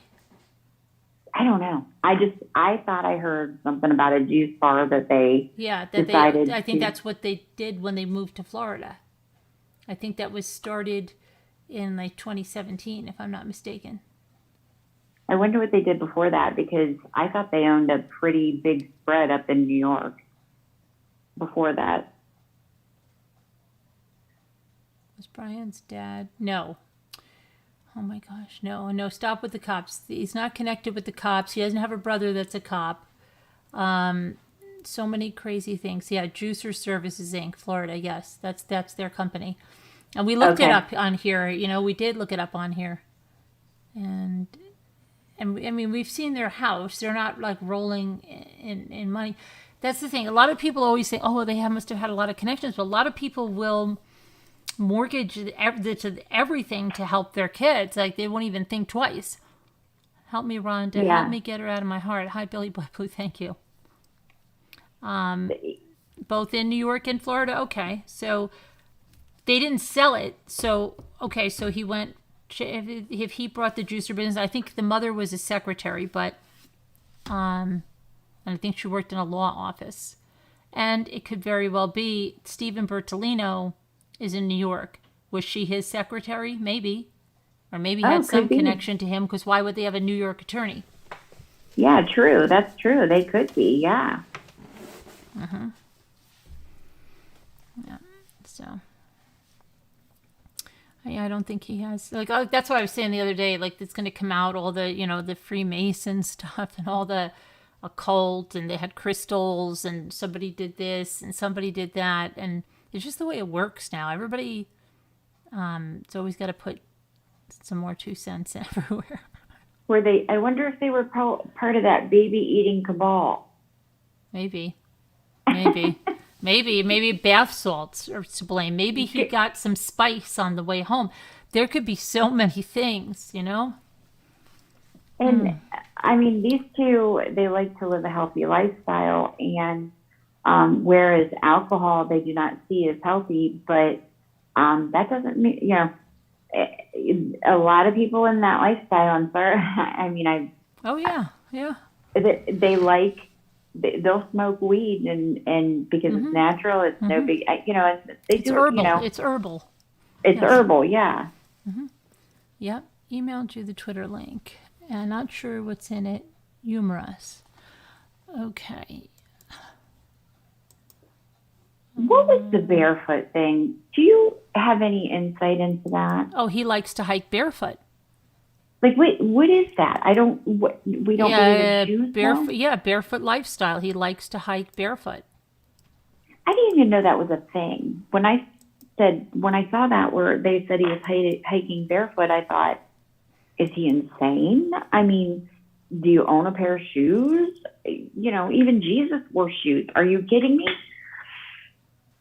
Yeah, let's see here.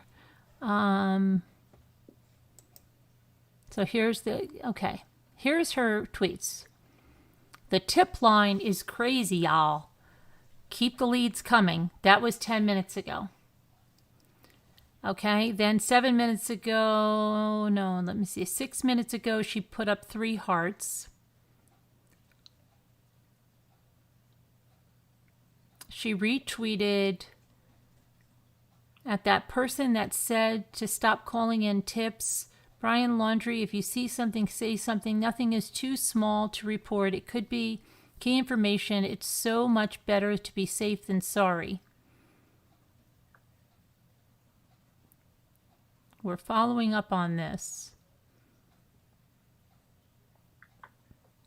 They want him first because I can tell you right now, they want that dog found him. Oh, of course.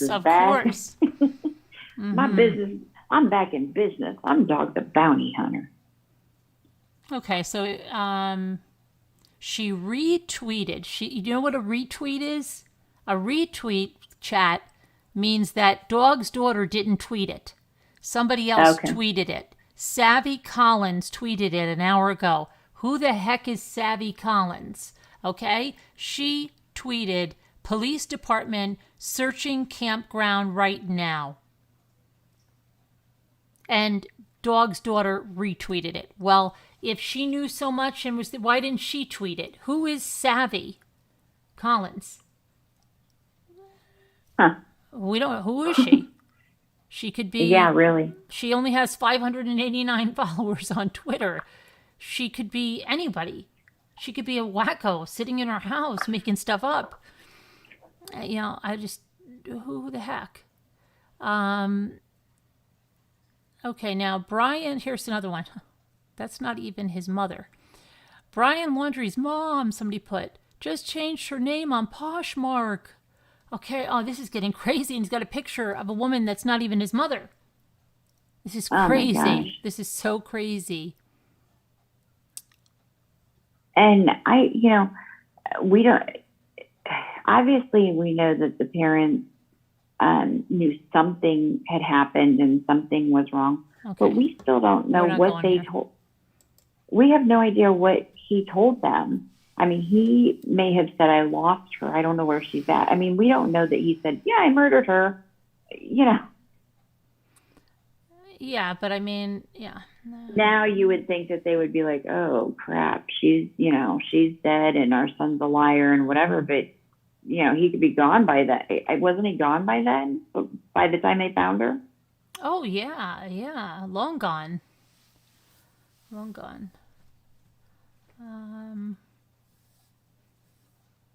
Let's see. I can't wait for Dog to catch him because I know he will, Rose says. I hope so, Rose. Hope somebody catches him. Who was the friend that was supposed to meet up with Gabby? Rose? Was it Rose that was going to meet her out in... Who was the friend that was going to meet her way out in... The 29th on her birthday? Yeah, like in Wyoming. Yeah, believe it was Rose. Because Rose lives here in Sarasota, so she must have been taking some kind of a trip out there too then. Mm-hmm. You can see all the helicopters and planes in the air pattern. Okay, but I'm not saying that they're not there, Sammy. But why are they there? Why are they there? And how come, if it's because of Dog's tip, why didn't Dog's daughter put that tweet out? Do you want me to go drive up there and see? Yeah. Well, yeah. But don't they have that scanner thing on? I think they're probably being pretty cautious with their scanners because everybody's been downloading that scanner app and trying to listen to them. Just listening to it, yeah. Yeah, and they don't want to lose that element of surprise.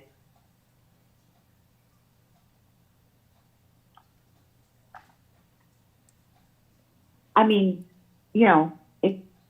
thank God for those red, white, and bassoon people, because if it wasn't for them, she may still not have been found, because that gave them the exact location where they were camping. Yeah. Yep. That's right. And I never understood that text message I know that they don't think that Gabby sent it, but why would you send a text message that says no service in Yosemite? If you had no service, but Yosemite's in California, to throw them off. But they were in Wyoming, so to throw them off. Okay. Right? Was it close to the Grand Tetons or not even? Yosemite's in California. But I know they have, like, a lot of them, they have those corners where I know the Grand Tetons, some of the mountains go through, several different states and hit in different areas. But they were going to Yellowstone. Well, they were supposed to go to Yellowstone. Okay. But then it said no service in Yosemite. Okay. So I think that was to throw them off. And if you don't have service, how can you send a message? And maybe, he thought that nobody would ever find him in the Spread Creek, and because he said Yosemite, people would be searching there. But then still, if that was going to be his story, then wouldn't he come home with a story and say, oh my gosh, somebody came up to us in Yosemite. Right. When we were there. I would think that he wouldn't even come home. He would have just called the police there, or whoever. You would think that he would just have called them right then and there. Right. Yeah. Crazy. I mean, unfortunately, you can't look at things that artistic. People who are artistic. Which it seems like he was very artistic and had that artistic. Personality. My 24-year-old was very artistic, and you just can't look at somebody's stuff that they, in their art. You can't look at their art and say, delve so much into it, or what they say, take every little thing and pick it apart, because let's face it, any of us true crimers, anybody in our families go missing, they're going to find stuff that we've looked up, and they're going to be like, OMG. Yeah, exactly. Why Pinellas County done the bounty hunter? Trying to say here.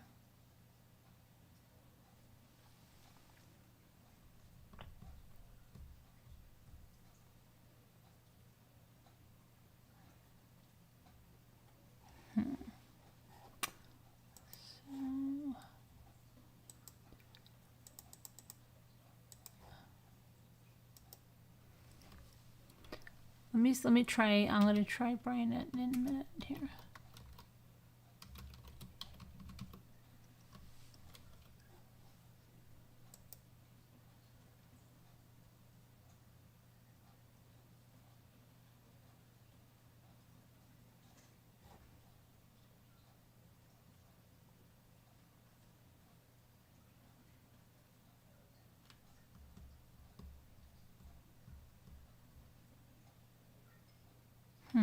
Okay. That's interesting. All right. So are they out there at Pinellas Park? Pinellas Park? Well, I don't know. They're saying that there's a showing in the flight patterns or whatever, but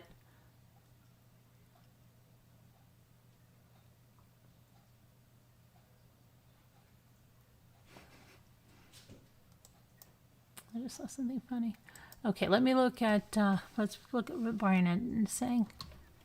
I trust. Oh, I love your commentary on Brian. Oh, he's so fun. You laugh. I know. So, when you told him that, when he was like, I'm only this age, and you're like, oh, you really? You're kidding. Because he does look so much older. It's the gray. I have a nephew like that. Okay, let's see. About the same age, too, I would say. Oh, maybe he's a little older. Okay, let's see. Let's see, Brian, the manhunt may be shifting away. I heard we already got that. He's not saying a whole heck of a lot, Brian, tonight. His last one is the conversation with Dog that we just went over. And let's see what that was about it. Let's see. Okay, go ahead. Sorry. So I'm just going to record this. So what did you guys discover what's the deal with the campground? So we discovered that on the early September, the mother and father had registered to stay at a campground, and you got the name from the 1st to the 3rd. And they stayed in campground number 1. Campground number 1. On the 6th through the 8th of September, they registered again to stay at the campground, and this time they stayed in space 15. 15. When they came in, at least on the 6th, there were three people in the vehicle, which was the truck, at the dad's house, and you have to fill out a piece of paper, and whoever filled it out said Brian, his mom, and his dad, right? So when they saw the truck leave on the 8th, there was only 2 people in it, not 3. This place is, how many acres, honey, is it? Hundreds of acre place that has got small islands all the way around it. So in a canoe or a, what's it called that he could have stolen? Kayak? Kayak, that's what he's looking for. What is it called? The little boat? Kayak? No, something else. Kayak? It's for the ocean. Kayak. You think he could be out on one of those islands? Yes. And do you have surveillance video? Have you seen video of him going in at the campground? He's not going to be on one of those islands. No, but I got information that they got it. This is for sure. I wouldn't bust this loose without it being for sure. And did you tell the FBI? Well, who do I call? They're all the authorities. The FBI's off at 5. They don't work on weekends. Who do I call? So you called the authorities, though? You called police? Yes, I called some of my friends, yeah. That Okay. we met by the dad. But yes, this is for sure good. Absolutely positive. They checked in there. They left. He's talking to Dog. He didn't leave with Yeah. him. There's a huge possibility that yes, he could be there. And there's also a possibility that he was there and left. But Yes, for that's one more thing, like it. for absolutely sure, he was there in September. Okay. For positive. All right. What? So let me get this straight. He has a very, very, very, what he feels is a substantial lead, but he hasn't called the FBI, who is Because they didn't work on weekends, so he called his friends. But he thinks he's on one of those islands. Those islands are very small. He would be a sitting duck on one of those little islands. And I think it's much the latter. He was there, but he's not there now. I mean, he knows he's not a water. He's not. He's that kind of a. How am I trying to say this? He's good on terrain, like in Colorado and that type of terrain, flat terrain. But he's not. There's never been any indication that he is proficient in navigating the Gulf waters. Right. No, Tracy, you're not timed out. No, I think that's why I think he got away on a bigger boat, just like not a huge boat, but just like the one size my brother-in-law had. I don't know what kind of boat that is, but I mean, outside of kayak, if you saw somebody in a canoe out in the Gulf, they would stand out like a sore thumb because they just don't put a lot of canoes that go from island to island. No, not a canoe, no. Yeah. He'd have to be on a kayak, and then he'd be a sitting duck on that. That would be a very bad mode of transportation for him. But you have to remember that the 6th through the 8th, nobody was even looking for Gabby. Well, that's true, yeah. You have to remember that. There was nobody that would have been the slightest bit alerted.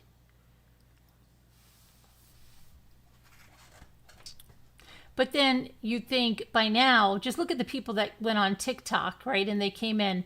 How come we're not seeing that in Florida? Like these people going on and I was at that campground, and I saw him, and he came up to me, and he said this, and he had bare feet, and his hair was growing in a little bit. I mean, how come we're not seeing these people having these sightings? No, and I saw we probably will tomorrow. And I saw a kayak. We were staying there with my parents on the 8th. Yeah. And he's so unassuming looking that you could probably, anywhere you go on any beach where there's tourists and it's a tourist attraction and that area is, you could see 10 Brian Laundries for because he was just unassuming. He just didn't stick out any way, shape, or form. He was very average. Mm-hmm. Stick a ball cap on him, put on a mask, he can, that's another thing he has going for him. COVID-19, a lot of people are masking up. It's going to hide his face if he's even,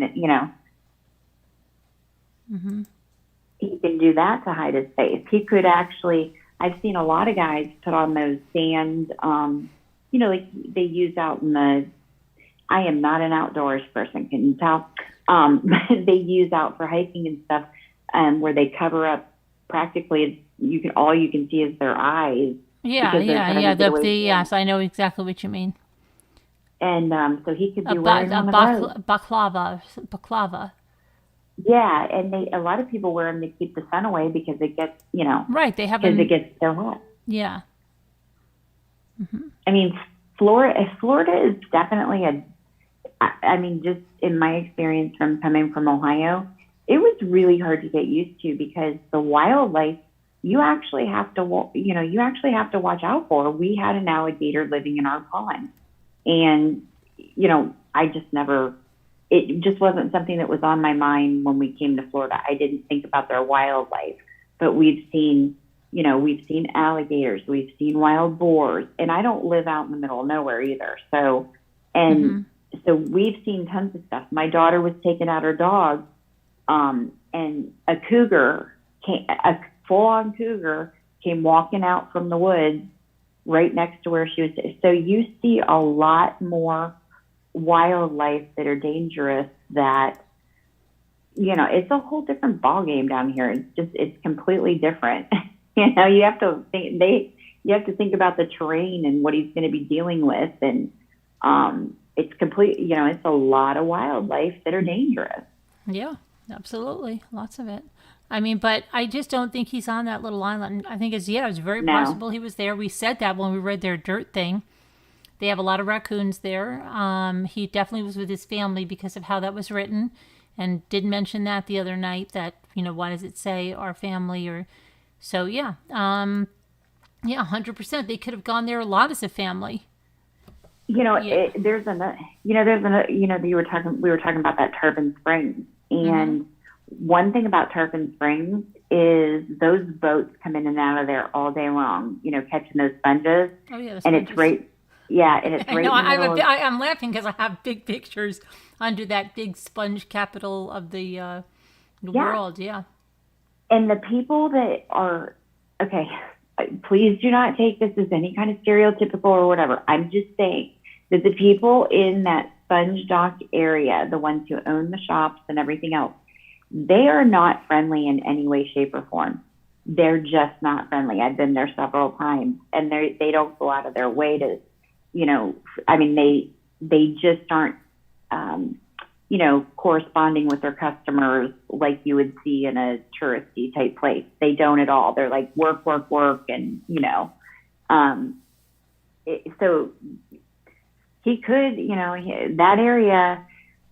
There's a lot of places where you can get boats. Cause I remember, we were doing a softball tournament and I snuck away to go swim with the manatee. And, at the time I didn't even think about it, but I just told my husband, I'm going shopping for a couple hours. Well, I wanted to get on that boat, and you better believe I got on that boat and put on a wetsuit and went out and swam with the manatees. And I could have disappeared easily off of that thing because they weren't counting, paying attention, nothing. So there's a lot of those charter boats that go out. Oh, yeah. Multiple times a day. Oh, yeah. Yeah. Yep. So he's got many Florida has many different avenues for him to be able to hide out and do whatever. Yeah. And just get out of there, without being seen in a car. You could just, get a boat or something, just get somewhere where he can get somewhere else, And like you said, if you think about it, like, well, Gabby wasn't even found then, and she wasn't even reported missing. Yeah. Yeah. Mm-hmm. He could have easily done that. Mm-hmm. Yep, definitely. And nobody would have been looking at him. They rent canoes and kayaks at that state park, so it would not be a head turner to see people using them. No. But would they have one that wasn't returned? We don't know. I mean... Yeah, but you have to give, you know what? You have to have unless he assumed a different identity, if you want to take anything out on the water, whether it be a jet ski, boat, whatever, you have to have your driver's license. You have to put down a $500 deposit on a credit card to be able to even take any equipment out. Well, can I say something else? Kayaks are not all that expensive, right? Kayaks are not all that expensive. What if they went to a Dick's Sporting Goods and bought him one? They very well could have, because I've seen them there 1,000,001 times. Mm-hmm. Dick's Sporting Goods, or I don't know whether, Bass Pro Shops or something like that, or not Gander Mountain, there's another one now, Field and Stream, I don't know which one ever they have down there. Even Walmart sells kayaks.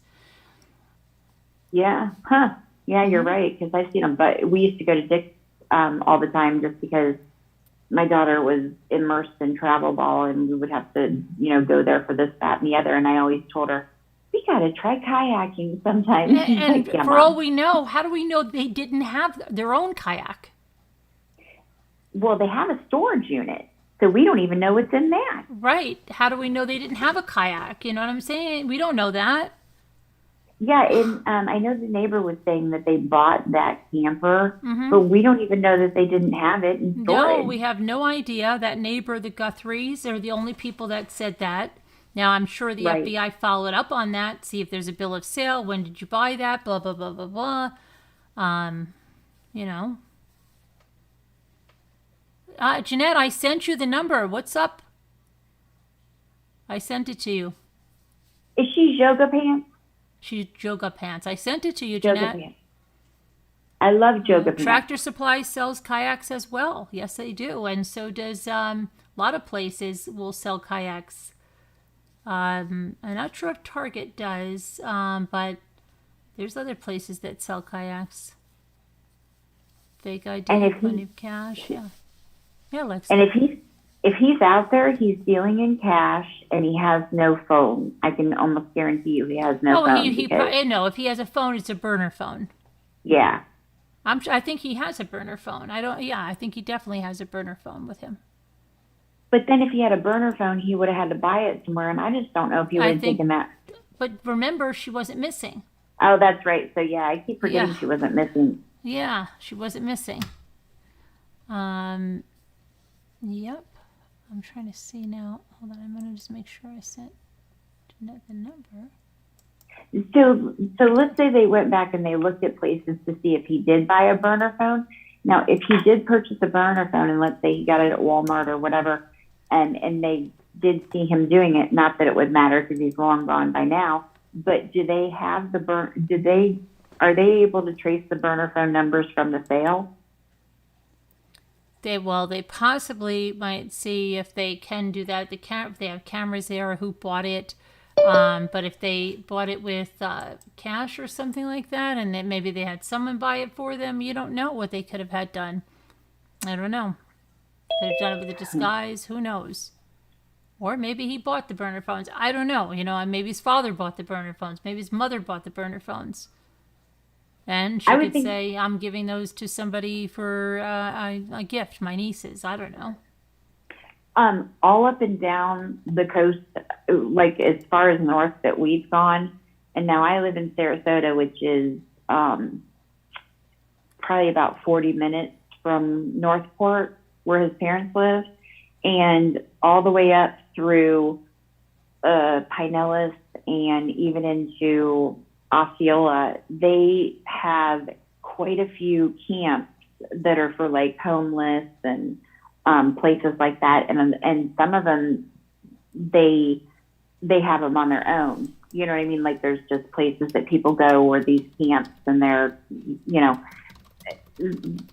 I mean, he could be doing anything like that just to try and keep his face low. And, you know, people like, they don't pay attention when you come into those places. They're right. very... Good night, Elliman. Yeah, somebody said, well, if he had a burner phone, who could he call? The parents can get a burner phone too. Just like these two people having an affair get burner phones, each one has a burner phone. They call burner phone to burner phone. He wouldn't call with the burner phone to his parents' house or his sister. He would only call to someone that has a burner phone. Remember how also, who was that? Mark Seaver and the other guy that was, what was his name? Wayne. They would, you know, what is it? Thanks for the updates. Good night. Good night, Tammy. Yeah. Thank you.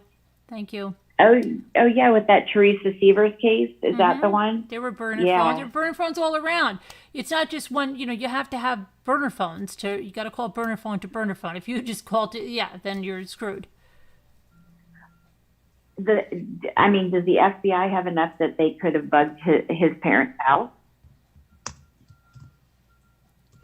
Well, that's illegal, but they could. You know, I don't know. I don't think so. I mean, I don't think they're that. I don't know. If they got a burner phone, I think she was probably real careful where she's speaking on it. They're probably not speaking on it at all. They're probably texting. It almost makes. Do we know if he had a juvie record at all?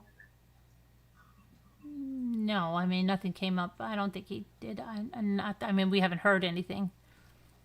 I mean, because they're pretty. I mean, they from the get go. I mean, I realize that they've had a head start, but from the get go, they've been pretty mastermindful on keeping their nose clean and, you know, working on getting him away. And I'm just like, as a parent, you know, if this is their first rodeo, you know, what? It almost seems like, have they kept him out of trouble before? Yeah, I don't know. Where's Jeanette? No, the thing is that I called him Billy Boy in. Blue. I would make a witty statement, but I have become inebriated. That's okay, Billy Boy. We don't need a witty statement. That's fine. Thank you very much. Go ahead, Jeanette. What? Mommy and Jennifer, I called in because no, Mommy. Yes, I stopped before that I would want to call in, but I said later on that I had to go very early because I get a new floor in my kitchen, and my mother will come, I think about after 9 o'clock in the morning, and they will put a floor. You know, the company will put the floor in the kitchen. Oh, good. And she will be here. You know why? Because of the strokes. I can't concentrate. I'm still clear in my head, but it's better that she will talk and she will watch it and everything, and have a little bit support by her. Mm-hmm. So she stayed yesterday. She came yesterday and she stayed with her sister, and then she will come with the cab. She will come in the morning after 9 o'clock. Are you in Holland, Jeanette? Yes, I'm in Holland. Yes. Okay. I thought I heard you say that last night.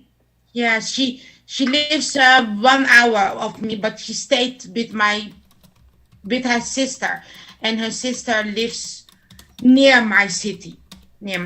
Because my mom's sister lives more in a bigger house than me. I live in a city in a sort of condo apartment. Oh, okay. And my mother's sister lives more near my city, and my mother lives more in a rural area. Yes, she has the big house where we all lived before. Yeah, she's all alone over there. But aww. I don't know, maybe she will not sell her house. I don't think so. She's happy over there. All right, listen to this. Okay, somebody was asking about burner cell phones, and it says, this is from a law office in Pennsylvania. It says, recent reports have emerged that large cell phone companies have been ordered to provide daily cell records to the National Security Agency, revealing the phone numbers of both parties on a call location data, unique identifiers, and the time and duration of calls. This raises serious privacy issues for anyone using a cell phone. But those who use burner cell phones for criminal purposes, particularly for drug crimes, should be very concerned, because you'll find the legal truths and myths surrounding burner cell phones used, and that here they're talking about drug crimes, but a disposable cell phone or burner phone can be purchased from a number of retailers, and they're not limited to any particular carrier. No contract is signed at the time of the purchase, and no personal information is needed to purchase or activate the phone. Each phone comes preloaded with a certain number of minutes to use, and the phone can essentially be thrown out after the minutes are depleted.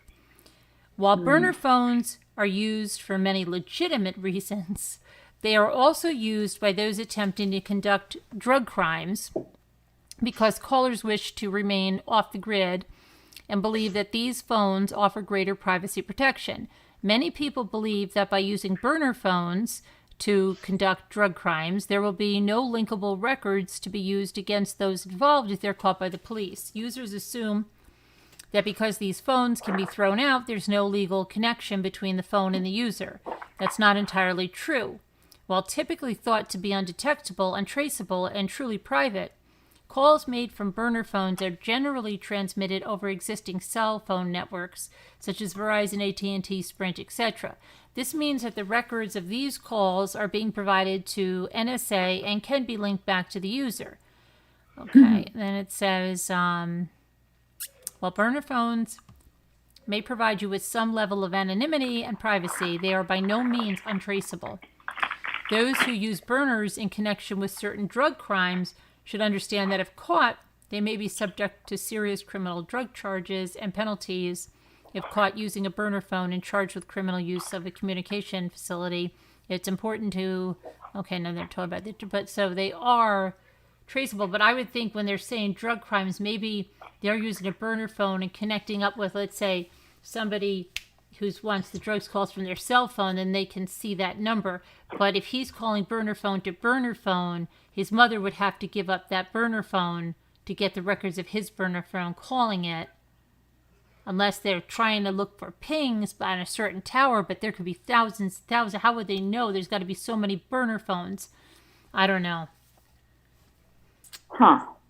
So it sounds like you're not particularly, you can't be assured. You're not assured that it's, yeah. But Mommy and Jennifer, I was coming in to let Mommy know also what the reason is why I'm going and that it's okay. And yeah, thank you, Mommy, for sending the link. But next time, it's because of the floor. Or I will stay. I would stay. But yeah, it's a great information. Okay. And okay. All right. Take care. Have a good floor. Hope your floor comes out good. Yes, I hope so too, Mommy. I hope so too. You know, Mommy, she made the decision because I couldn't. Nah, never mind. It's a long story. I will tell another time. Yeah, but she made a decision, and she told me, Jeanette, it's a beautiful floor. But if it's not beautiful, then I will cry. I hope that my mother made. It'll be fine. I'm sure she picked out a good floor. Yeah, I hope so. I hope so. It's okay. Okay. Bye, Jennifer. Bye, Mommy. Bye. Jeanette. Take care. Thank you. Bye. Mike Fury says, I think that burner phones use recycled numbers because you will see the same number in a lot of crimes too. Interesting. I didn't know that. How do you see them in a lot of crimes, Mike? Or,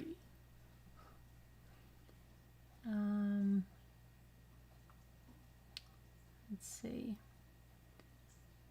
I would love a search warrant for burner phones of the Laundrie's house. Pitbull says, yes, the FBI can still track them. Okay. So you would basically, if you're doing a burner phone, then, and the FBI can still track them, and you would have to be like buying burner phones continuously several times a week to try and throw them off the track if you really wanted to get away with illegal pharmaceutical sales reps. Right, yeah. illegal pharmaceutical sale. That's good. Yeah, you're a little behind. You think initially you agreed that you thought they would find him dead. Are you still of the same belief? Oh, Sully, I don't know. I really don't anymore. I mean, I don't know. I'm with you. I was the same way. I was like, he is dead. He's going off there to off himself. Yeah. I think he will if push comes to shove and they're like cornering him down and he did something. I think he will. Yeah. I think he will. I think. Well, and you know what? At that point, that's what gets a little dangerous, and that's why I think that with dog looking for him, and bounty hunters, and just true crimers, whatever. That I think that could become a very dangerous scenario because he obviously feels like he has nothing to lose, or he wouldn't have been up and just running. And I think that, like, you're right, he will do anything not to get caught or go to jail, and it scares me that he could take out somebody else. Mm-hmm. That's why they searched the last spot, Brent says, to find that burner phone. Oops, sorry. Calling card numbers have the same issues with recycle numbers. Rhonda says, I don't think he's dead, and I think his parents may not know exactly where he is now, but they gave him a head start and a place that probably go. That's all I know. If he's cornered, maybe, yeah. I don't think he will because cowards don't kill themselves. Maybe I should have said they were looking for a ping. If I were as immoral and unethical as his parents, they gave him a head start, whatever. I would have, I could see them being like, don't tell us anything else. We don't want to know where you're going. Good luck. See you later. Have a nice life. Outside of that, that's all they can do, or else they're in trouble too. And then it becomes, like I said, a moral and an ethical thing. If your son did this, he needs to face the consequences. Yeah. Yeah. Maybe they're just like these kind of parents, like, just tell me you didn't do it. Lie to me, lie to me. Tell me sweet little lies. Exactly. Tell me lies. Don't tell me anything. I have to be able to pass a polygraph. Just shut up. Just don't tell me anything. You didn't do it, right? No. Okay. Okay. Because, when a kid first tells you, like, I didn't do anything. And then if you keep pressing them, you'll get something, right? But then if you just want to play dumb and be like, okay, you didn't do anything? Okay, good. Okay. Right? Yeah. I didn't want to have to deal with it anyway. Mm-hmm. So I'm glad you didn't do anything. Right, yeah. So they might be like that from that school. Like, oh, you didn't do anything? Oh, you poor thing. I'm dying to know the family dynamic. I am just. Well, yeah, because there's a big space between the sister and him. Now, there's a lot of scenarios for that. It could be, they couldn't have if there was secondary infertility, or maybe they thought they were just going to have one and he was an oops, or maybe that was her child and, from a previous relationship, and he came along, got this guy, and then they had that and he adopted her. There could be so many different scenarios. Yeah. But there's a huge difference. Yeah, and, or it could have been a we're getting a divorce makeup child. Mm-hmm. Yeah. There's those. Yeah. Who knows? There's a lot of different scenarios. And then maybe because he came along like that and he was a little boy and stuff, he was constantly coddled or, by them, or, I don't know. Yeah. I think he definitely has that. I could be spot off here because I have no idea, but his mother, the way I can just see his mother as like Chris Watt's mom, that her boy can do no wrong, and it just seems like maybe it was all about him forever. Yeah. Mm-hmm. Yep. And there was a big difference. And the sister, now she didn't really say too much, did she? She just kind of. Why are we deleting Justice for Gabby? I'm a little lost on that. Anybody know why we're doing that? That's fine. You're not going to get in trouble for the emojis. Is that just accidental or what? I don't understand. That's fine. Thank you, Justice. Maybe I'm missing something. People are sending flowers to the Laundrie's house, supporting. Yeah, we already discussed that, and they're wanting them to bring down to the city hall. Carolyn, let's put a giant laminated picture of Gabby on the Laundrie's lawn that says, "Remember me." You're not there. Well, if it's anything like the flowers, they won't let you do that. You have to put on the neighbor's lawn if they let you. The parents shouldn't be talking about. They don't have to talk, and no one should be going to their door unless cops or FBI send them there, or the family asks them there. Darla says. Mike Fury says, "Do you think they got his DNA because they wanted to double check that he wasn't adopted?" No, I think it has something to do with the DNA found on Gabby's body in the crime scene. But I don't think he can do any wrong, Catherine said. My ex-mother-in-law would say, "What did you do to upset him?" Right, men are like that. You have to stop upsetting him. Yeah, as you had a black eye. Yeah, absolutely, Catherine, right. We call those the mother-in-laws from hell. The parents' choice was either lose Brian to the Department of Justice or out on the lam, and they chose the latter.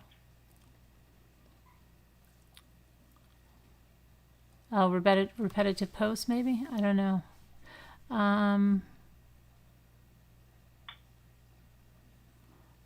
Mike says, Danielle said I wasn't being as smart, but I totally agree with Carolyn. First thought, sticking with it.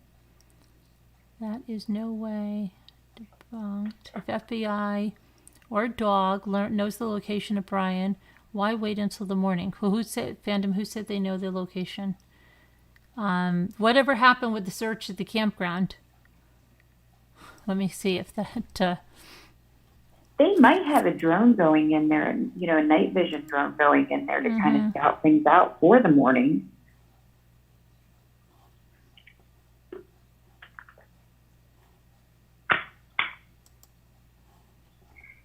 Where were they at?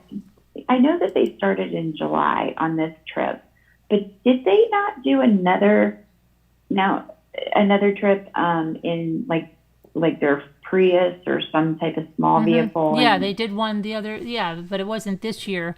It was with her Nissan. I think it was a Sentra. Oh, okay, and that was in 2020. Was it? Let me see. It was. Might have been 2009.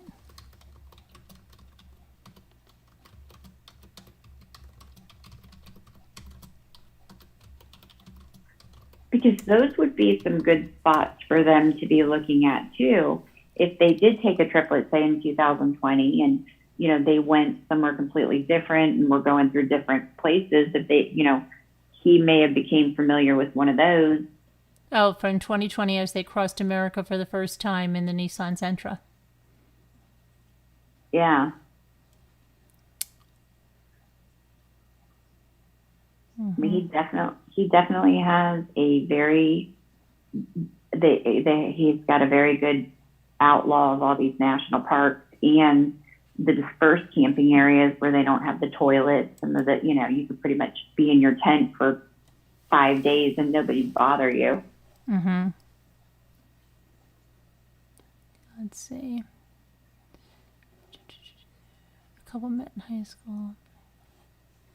Got engaged in 2020 and they set off on the cross-country road trip. Let's see.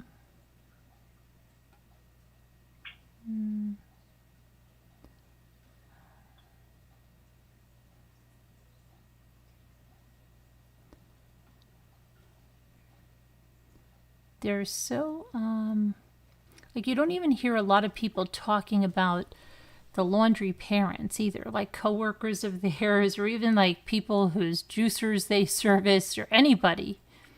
No, that knew these people, like, oh, he's an upstanding guy, or anything. I mean, it's like they are so far under the radar.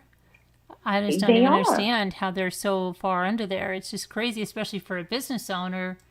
It's just crazy unless people are just told, just don't say anything. But that have actually had businesses in New York and Florida.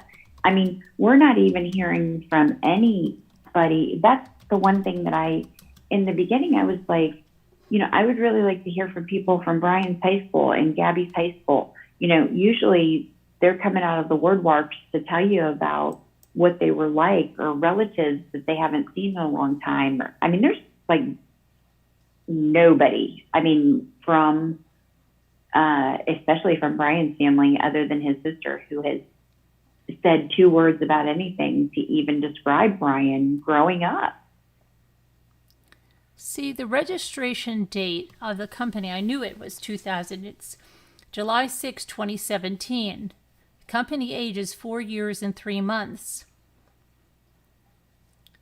So it's, and the president is Christopher Laundrie and the vice president is Roberta Laundrie. It has their home address as the office address, the 4343 Wabasso Avenue, Northport. And then its location is Northport, Florida, and it's Juicer Services, Inc., and they have a website, but the website, I think, went right off when they probably just had so many hits. The account's been suspended. We checked that early on. I wonder if they owned or still owned any property in New York, either investment or otherwise, or if they did own some property, could they own somewhere in like a warehouse district where, I mean, I would think they know this by now, but you know what I mean? You never know where he could be, finding refuge.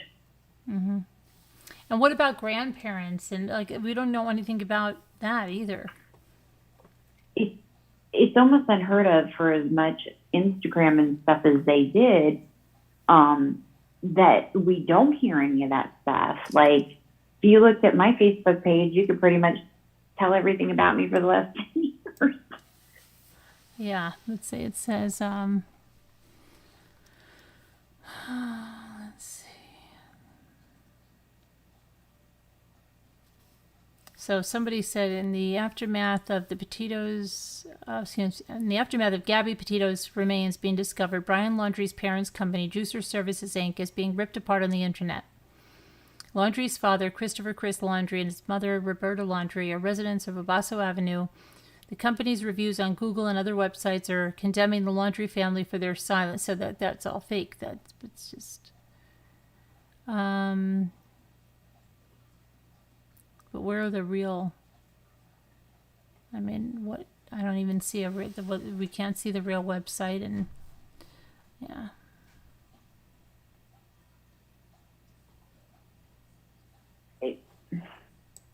For being as nature-oriented as Brian is, and for all of his, I don't wear shoes, and I don't drink out of plastic bottles, and I don't do this, and I don't do that. I mean, what his family does, working at these health food juice bars and stuff like that, it would have been, I kind of wondered, that would have been a perfect, I mean, the blending of him and Gabby seemed like a good match because they both, she was a health nutritionist with, all of those types of things. So it seemed like a good dynamic, but, you usually don't see people who are so environmentally conscious that just seem to have such a dark side too. He loves nature, but yet everything he drew and everything it all seemed very dark. And with the whole, wasn't there like a gun in his bedroom that was hanging? Well, we don't know that was a gun, but there's, it could have been a pellet gun, it could have been paint, whatever. But there's, there is an address here. This Juicer Services, but it's showing this strip mall. So I don't know if at one time they were in a strip mall in Northport. And I think people think New York because it says something about New York, but it was registered in Florida, and I can't find a date earlier than 2017. But there's a strip mall here address, this 1181 South Sumter Boulevard, and they might have had rented something there at one time, and then went back to the house when the pandemic hit. I don't know. Oh yeah, because because actually, if they opened it in 17, by 2020, 2020, it would have totally changed dynamics because of that. I keep forgetting about that. It could have been that they let that go down, and it could also be that storage unit, or whatever storage units, could have held a bunch of juicer stuff if they were having a mail order business, which seems like it was. They were sending out parts and stuff, and I don't know. What was the address of that? Just if I ever get down there, I want to look at it. It was, where would I just have it? Was 1181 South Sumter Boulevard, number 334, Northport, Florida. Huh. And it says that one was incorporation date February 21st, 2018, Juicer Services, Inc. Juicer Services, Inc. Jurisdiction, Florida.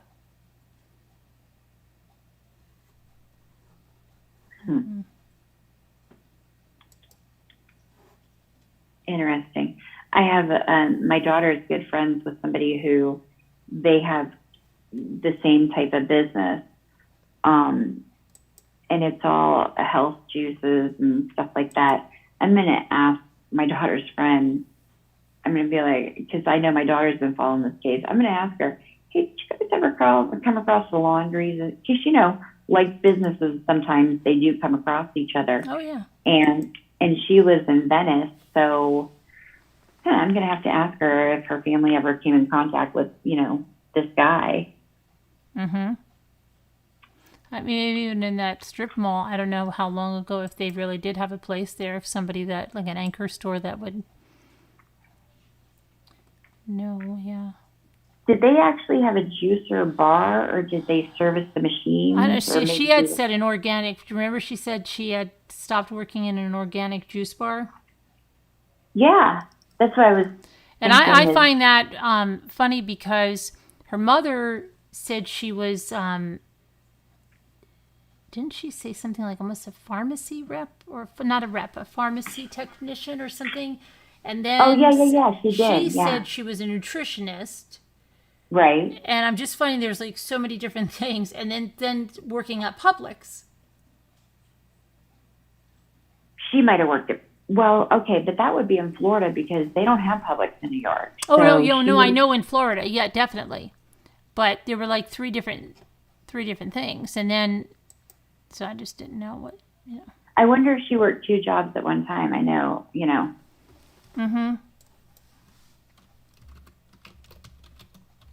Or if the pandemic hurt whatever business she was doing, so she had to do two things, or to make up for it.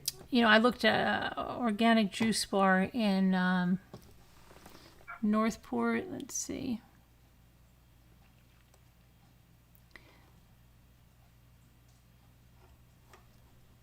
Northport, Florida. Let's see.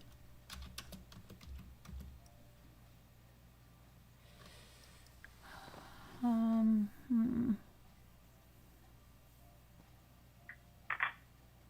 best juice bars in Northport. What have you got? Mad Hatter's Kava Bar. Where's that?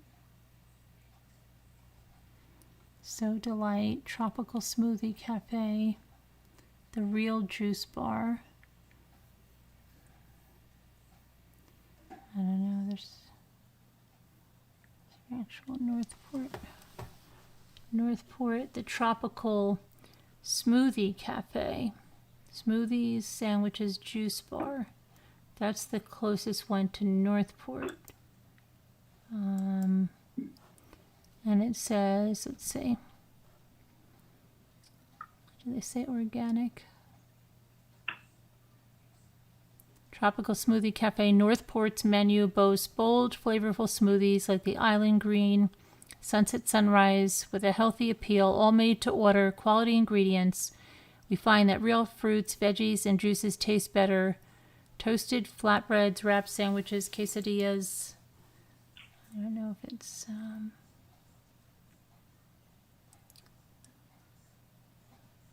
started on a beach in Florida. La, la, la, la, la. Do they say organic? I think I would find like organic, but I'm not seeing organic there. But that is.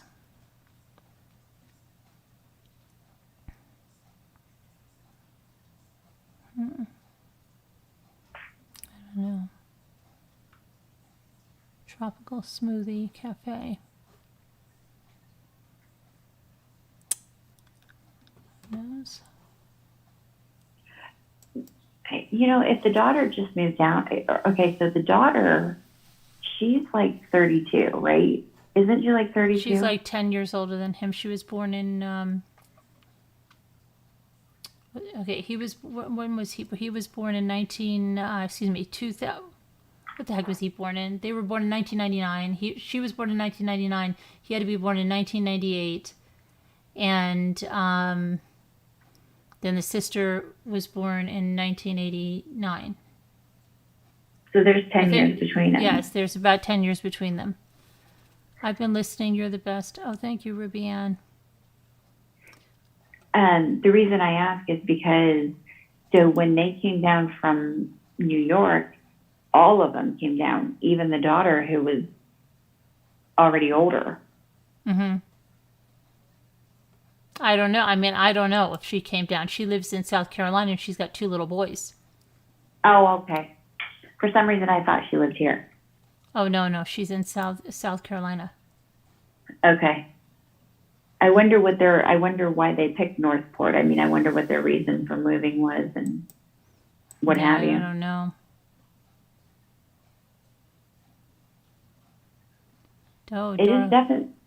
It's definitely bizarre we haven't heard from anybody in New York. What was it? I'm just laughing at this Dora La Troll.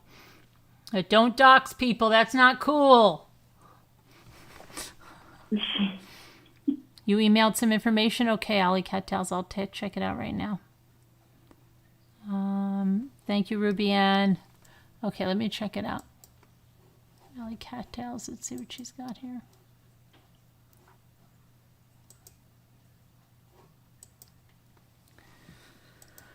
All right, so let's see. Family ties look like the Laundries, maybe, into flipping houses, maybe. Several addresses related to Roberta.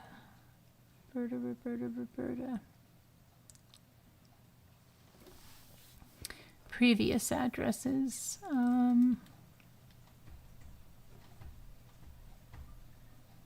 4343 is theirs. Bayport, New York. February 2. Well, okay, let's look at these dates. Okay, so I don't know if it's flipping houses. Forest Hills, 1 year in 2016, and then 1993 in Flushing. That's a heck of a long time ago. 2002 in Bayport, 2003 in Bayport. Then May of 2004 in Bayport. They may just have been moving up. Maybe they were just moving up, or maybe 2006, and then there they stayed 2008. You'd have to check these out in Bayport, but still, I mean, I do know people like that maybe they did fix a house up, move it, sell it. They could have done that, but that was ages ago. I mean,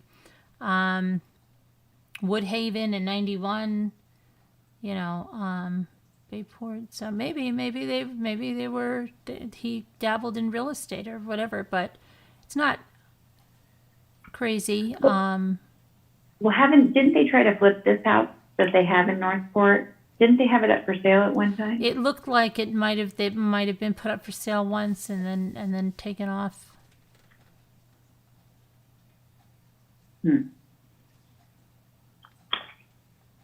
But then also known, there's a bunch of different, but you have to understand, look at the names, though, that it says.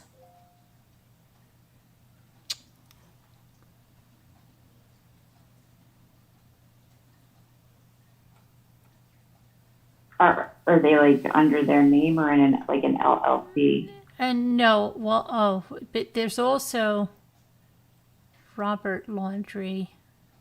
86. But that's a Laundrie. And then they put, okay, so you've only got those two there.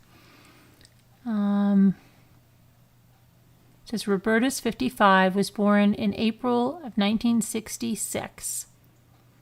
Roberta currently lives at 4343 Robiso. Oh, she's doxing her. Okay, it's got her full telephone number here. I won't put that out. Roberta is believed to be married to Christopher J. Laundrie. Roberta is known to previously be associated with the following names. Okay. Let's see, she's related to the following people. Okay. She has lived at the previous address, 551 Linksman Place in Northport, and then 900 Gardens Ed Drive, Unit 914 in Venice, Florida. Roberta has no known email address. See, I don't think his parents are really computer savvy. Try another Roberta Laundrie. So wait a minute. So she's had several different properties in Florida since 2017. Well, I mean, yeah, but one's an apartment. We don't know what the deal with that is. It could just be that they had some kind of rental properties, maybe, I don't know. I mean, it's not that unusual, but, especially in Florida, a lot of people buy stuff and, like to flip it. But let's see. Christopher Laundrie has a new address too. Let's see. Suffolk County. Let's see. So she worked for Suffolk County, 2018, 2015, 16, 17. Okay. And so in 2017, she was earning $42,733.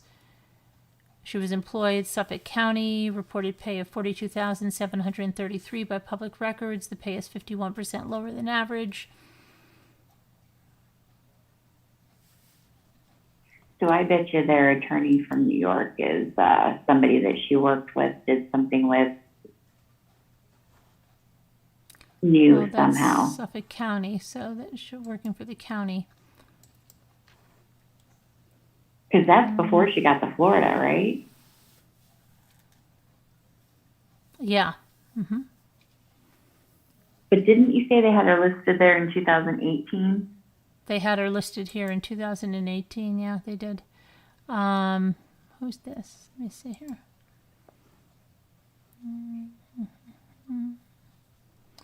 Yeah.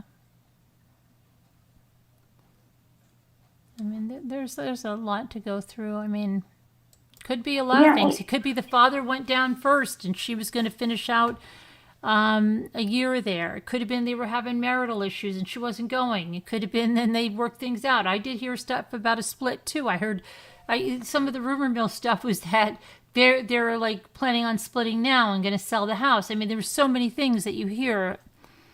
I just can't believe that they haven't had any friends or family come out and say any kind of characteristics about these people whatsoever. Mm-hmm. Yeah. For all the places that they've lived, businesses that they've had, all up in, from New York to Florida, it just seems weird. You'd think somebody be coming out, saying, hey, I worked for them, or I did this for them, or did that for them, or, they seem like great people, or they were shady people, or, I mean, it's like crickets when it comes to that.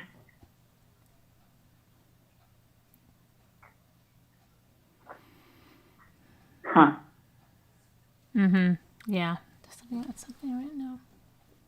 Sounds like they were it sounds like they were the epitome of private people, like to the point where they were reclusive. Yeah, I mean, but there's a lot of people like that. My sister is a lot like that.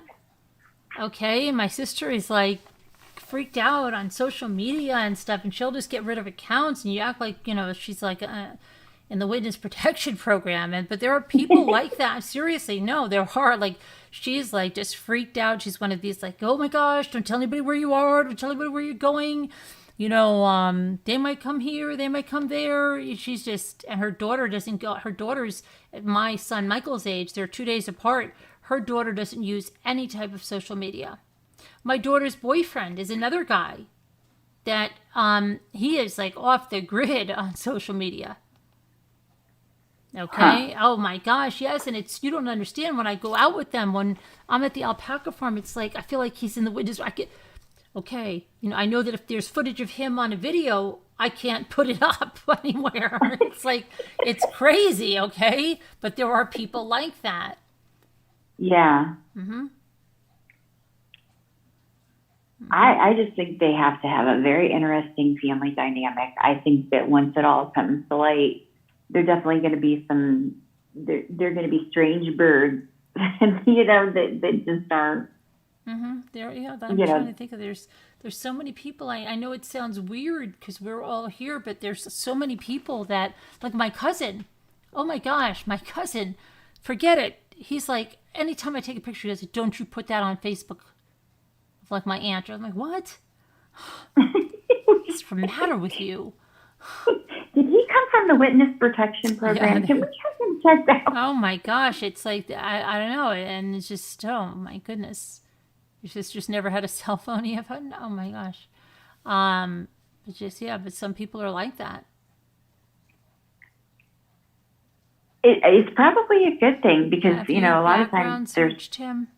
Have I background search which one, Allie? I can have the background. You know me. I'll get the background searches on them. I've got the inroads on that. Give me a day. You have a girlfriend, Annie. She thinks the government tracks you. Oh yeah, there are a lot of people like that too, right? Yes. Oh, but we know they track us. I mean, right. That was like. We already know this. Remember when somebody would say, "Oh my gosh, I was looking at a juicer on Amazon. I just picked a juicer, and then I went to Facebook and there were ads for it." Yeah, that happens to me all the time. That would freak people the hell out. It still freaks me out because that does happen to me. I can be talking to my mom about something, and I will see ads that'll pop up, and I'm like, "Am I losing my mind?" I mean, that's you never know. It's a good possibility. However, I do know that, even just talking about things in conversation, they seem to pop up. So, yeah. Yeah. I can appreciate people who do not want that and do not want that. They don't want to have that. They don't want to be tracked. And people they want their privacy. Some people really like their privacy. Right. Yep. Happens all the time. Annie told me don't have Facebook. They know about your children. Oh yeah, I know. I know. I'm the one who, if you remember, I found my biological family putting it on Facebook within 12 hours. Oh yeah, right. Yeah. Yeah. So, and found that I had 6 biological brothers and tons of cousins, and I mean just from saying, hey, here's where I was born, here's, yeah. Yeah, no, I mean, yeah, I have an 80-year-old cousin who is like really active on Facebook, and she's you would never think she's 80. She just bought another house, and she has chickens and a dog, and it's just crazy, and she lives alone, and she cooks gourmet meals every night, and she's flying over here now to visit somebody else, and she tells everybody, right? My sister would be like freaking out. What are you doing? Right? You're telling everybody, why don't you give them your itinerary, and they know your house is empty and you brought your dog to the, like she says, I brought my dog to the, the kennel where they're going to board him for the week. And oh my gosh. And my caretaker will be here from 2 to 4 to take care of the chickens. I know. And she'll say everything. And my sister's probably like flipping her head off. So yeah, but so crazy. My sister still writes, like if you go to ShopRite or something, she won't use the debit card or anything like that. She writes checks. Hold on, give me a check. What? She likes to hold the line up while she writes the checks. I'm serious. She's like that. She's like, they go, oh, come here. Our machine will just do that. No, it's okay. Yeah, they don't even want, oh no, I know what you're talking about. My mom was like that. And then she got a debit card, and I said, well, you can just use it as an ATM if you need to pull out cash. You don't have to use it as a debit. Well, the first time she used it at a fast food place as a debit, she was like, oh, this is nice and easy. I like this. And so now she uses it for everything. Yeah, I know. When they first came out with debit cards, because I would have just my cash with me. I say, oh yeah, it's my cash, but I don't want to just put that debit card through and you don't get. But now it's just like you just treat it like a check or so. You know, I don't carry any cash now, so I just have the debit card, and now I can't think of it without it. I'm the exact opposite. So, yeah. Yeah. Well, you know, one thing that I found extremely scary about, one thing technology-wise that I found extremely scary was I think you guys probably know I have this rare disease and I do all these infusions and spend a lot of time in the hospital. Well, when I was in the hospital, our hospital got held for ransomware. Oh, gosh. And let me tell you, they have nothing on paper. There's nothing on paper. They didn't know meds for people. I mean, it was like, you want to talk about something looking crazy, you know, it looked just as crazy as COVID, if not crazier. They had every available doctor and nurse working at that hospital just to try to get people their medications. And they tried to keep it was pretty hush-hush. Like, we didn't hear a lot about it on the news or whatever. But yeah, I think it lasted over a week. They were held for ransomware. And so, I mean, I get the convenience of everything and it's wonderful and what have you. But if something catastrophic happens, we're in trouble.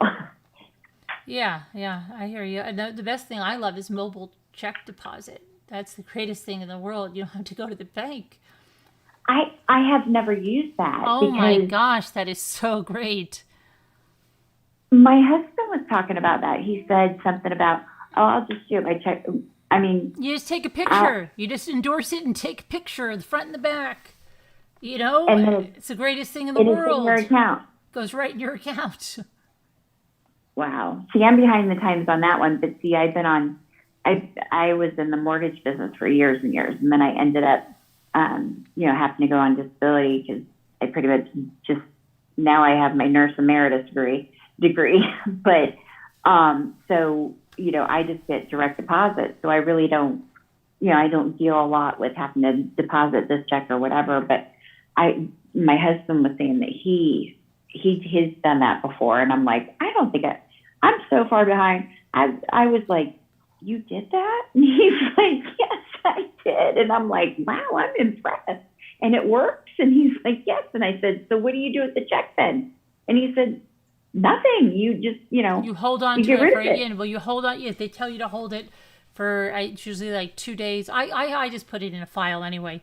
But right, you file it away. Yeah. But you just hold on to it, and just in case it didn't go through, and you have to do something else. But yeah, it'll tell you, and it's the greatest thing ever. Wow. Yeah, love it. If I ever, I'll have to try that one of these times because I've seen it. He said he did it, and I was like, wow, that just, because I started out as a bank teller.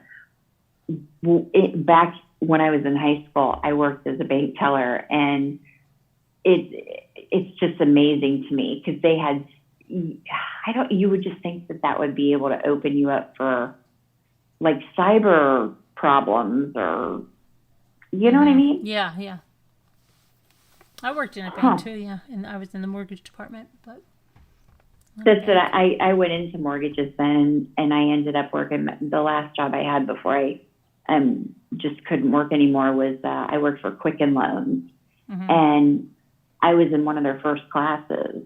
Like, I was their second class to go through when they were just opening up, and they had a branch in Michigan and a branch in Ohio. And Dan Gilbert, who owned the Cavaliers, owned that business, and I can remember us going to see him, and he did like a whole day motivational speech thing. And I remember him saying, we are going to be the biggest mortgage company in the entire country. And man, they are, I mean, I hear them everywhere. They're Rocket Mortgage. They're, they're huge. He was not kidding. Well, nobody wants to come up on panel with us. You have to go in Heather's saying you have to go in. I asked my credit union if it works with IRS checks, and Well, IRS checks get, if you get a rebate back and your income taxes, that goes right into your account, direct deposit. I don't even think they send out Social Security checks anymore, do they? They're all direct deposited. What do you mean, Social Security checks? Yeah, can you actually get a paper check anymore for your monthly Social Security, or isn't it all direct deposit? I don't know. I'm not on Social Security yet, but I'm sure it's probably direct deposit. Huh. Probably. I mean, they probably have paper checks too for older people that don't have online banking or so. I don't know. That's a good question.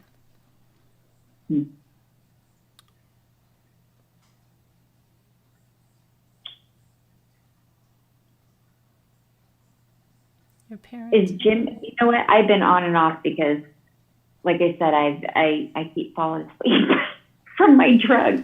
You keep falling asleep. From my drugs. Oh, from your drugs. Yes. How's Jimmy's arm? You're gonna ask. Yes. How's he doing? Is everything good? Oh yeah, he's going to physical therapy and I think he goes 2 days a week. He actually has an appointment, I believe, tomorrow with his shoulder doctor. Okay. Yeah. Yes, no, the paper checks, because I get the $250 for my son from the IRS. Yes, no, Heather, I don't understand that. There's a yes, no, the paper checks. But you get a paper check from the IRS, but you don't know that you can't get that deposited, because I know the IRS can deposit checks from if you get a rebate or a refund. That I do know. Mine is, now I'm on Social Security because I'm on permanent disability. I don't have something that's gonna And so do your checks go right in? Yes, and I've never had to touch them. That's why I was like, I know nothing okay. about the camera thing, because I only, that's all I put in that account. A direct deposit, yeah. I mean, well, my parents got them way back. They mailed them, but I mean, it was a long time ago too. Yeah, and I thought I had read somewhere, and I don't know because, like I said, I didn't. But once in a while, we'll get like news and stuff about whatever, and I thought it said something about that they were going to taper off doing checks at all. Probably because it's money, like, right? They've got to send the postage, blah blah blah blah blah, where they can just wire it right into someone's account. Yeah, and the post office nowadays is... Really, Heather? And you have to go into the bank with that? You can't take a picture? Why? Why don't you just get it direct deposit? Is it a credit union that maybe doesn't have that ability? Oh, is that what you say in the credit union? Oh, maybe. Credit union. My daughter is going to be 21, and I think, when she turned 18, she was like, I'm going to get financially stable and blah, blah, blah, and I'm going to do this, this, and this to build up my credit and yada, yada. And now she has it to where she doesn't even get any mail for her bills. Everything she does is online. Everything. Well, me too. I'm trying to think. Okay, I just thought about another bill. Yes, I try to do that. Now, the really crappy thing now is we just, when you get a debit card and it doesn't have an expiration for like 6 years. Well, we just got the debit card now. It's the same number, but the 3-digit code is different. So I said to Jimmy, how is that going to affect all of our online bill paying and stuff? Now, is that going to affect anything? It better not, because, Actually, that did affect one of mine, because I did have, I actually still bank with a credit union up in Ohio because I never switched, just because I had been with them for years and, whatever, I never switched. And I had that happen to me. My card actually expired in June, and I had several things that did not go through that were on monthly, just monthly come out of your account. So that 3-digit code can matter. Yeah. just thought about it. I'm just going to quickly pay, just as we're talking about it, because I always, the one that I have that I always have to go, I pay it online, but it doesn't go automatically every time. I've got to go as my electric bill. I just realized today's the day that, the first day you can pay it. But I'm just going to do that real quick. Speaking of electric bills, just out of curiosity, I don't know how it is in New York, but here in Florida, we've been getting annihilated with electric bills. Like our electric bill has gone up about $80 a month since the pandemic. Well, my bills are always high. What is your electric bill? Well, we are in a condo and we've downsized quite a bit because my youngest daughter is never here. She's in college and working and whatever, and she's getting ready to move out. So we're empty nesters, and I've just been trying to keep it as simple as possible because of all the medical stuff I have to do. It's, I don't need anything too big to add to stress. So I would say we're probably in about a 1,200 square foot condo. And when we first moved here, our electric bill was 110, and now it's up to like 198. Yeah, I mean, right now I'm looking, what is this now? So it says, well, this one might not be a lot because, I don't know why. Just because, see, sometimes, you know what they do here? They do an estimated reading, like actual reading, estimated, and usually they'll underestimate, and then when you get your actual, you'll get slammed with your bill. And at one point, they were so off that it was driving me nuts that they said that Jimmy could read the numbers when they were going to do an estimated one because they were so far off. I mean, it would be ridiculous. I'm not joking. It would be like, let's say, $89. The next month, like $496.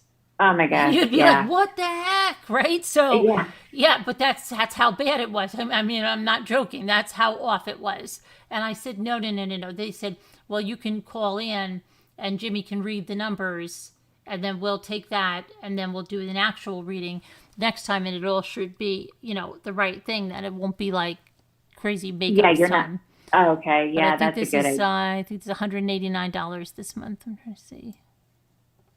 So, which I don't understand because we don't have electric heat or anything. We just but it's I don't know. Seems well, high. We're all electric here in Florida. There's very few. There's not as many gas. Like we had gas and electric in Ohio. That was just the way that it was. But here it's just everything's all electric. Mm-hmm. And we keep our air conditioner at 72, and in the winter, if it gets cold, we don't. I mean, unless it's below 67, we don't turn on our heat.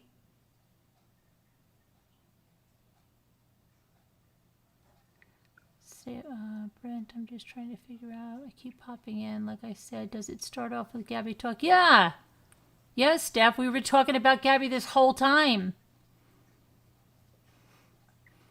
In the beginning, through the whole thing, I'm just probably to the last 10 minutes or so. Yeah, we just started gabbing about different miscellaneous. Yeah, the whole thing was about Gabby. If you want to call in, you're welcome to call in. You're just late. We'd love to hear. Yeah, we're kind of in the wind down period, Steph. It's been a long time here talking about the whole thing. Where's Scooter and Scooter probably hates everyone today, and I haven't seen Scooter in here. I've talked to her through text earlier, but I haven't seen Scooter. Scooter, are you here around? How's she doing? You pay $450 a month for your electric at the shore. It's crazy. I believe you. I'm sorry. What did you say? She said how much? $450 a month. She said. Oh my gosh. Gas prices and electric bills are just going to keep going up, Mike said. Oh, so just out of curiosity, I mean, just because we were talking about, rents and mortgages and stuff like that, what, I was in the mortgage business for years and years, and I got out in 2000. The last time I worked was 2012. And I am astounded by the market right now. I just wondered what people thought if we were going to have, if you think we're in a bubble or a boom, is it? Oh, well, I think they said we have a housing shortage, that, people are looking for houses there. They're calling people. That's what Lisa D was saying. They're calling people like crazy over here. They called us too to see if we wanted to sell our house. There's a housing shortage. So we are definitely, in a seller's market. But I mean, do you think it will hold with everything that's happened? I don't know. I don't know what's going to happen.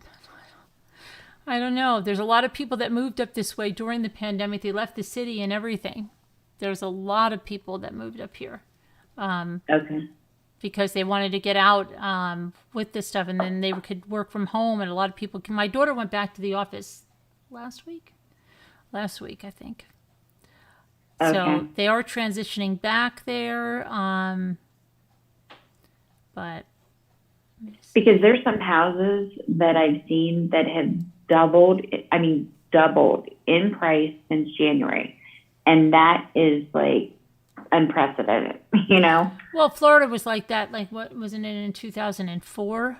Yeah, it was crazy there. This stuff just kept going up and up and up, and then bam, it fell down.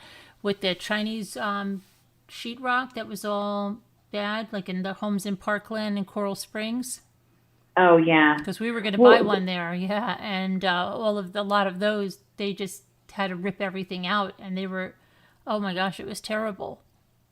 Well, this is my in-laws in Ohio. I mean, you're talking like Podunk, Ohio, a house that sold for $74,000 in 2020. They're now asking $179,000 for, and it's a 1,000 square foot bungalow. I was like, what? Mm-hmm. Yeah, it all depends. Heather, I don't know where the number is anymore. Let me see here. I can't find my Slack link.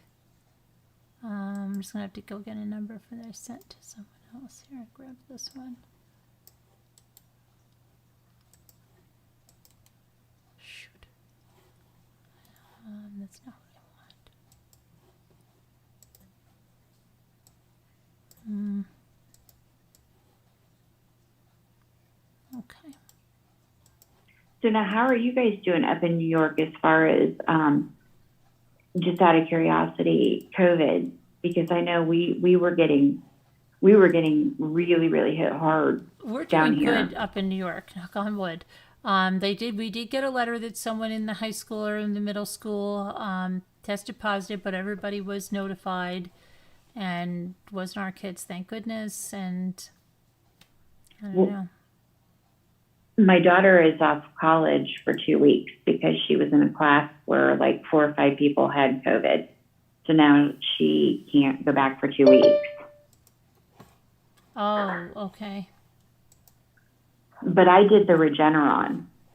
I don't qualify for the vaccine, but I did decide to do that Regeneron, the antibody therapy that they opened all those sites in Florida. Mm-hmm. I decided to do that. Knock on wood, I haven't had it, but seems to be doing good.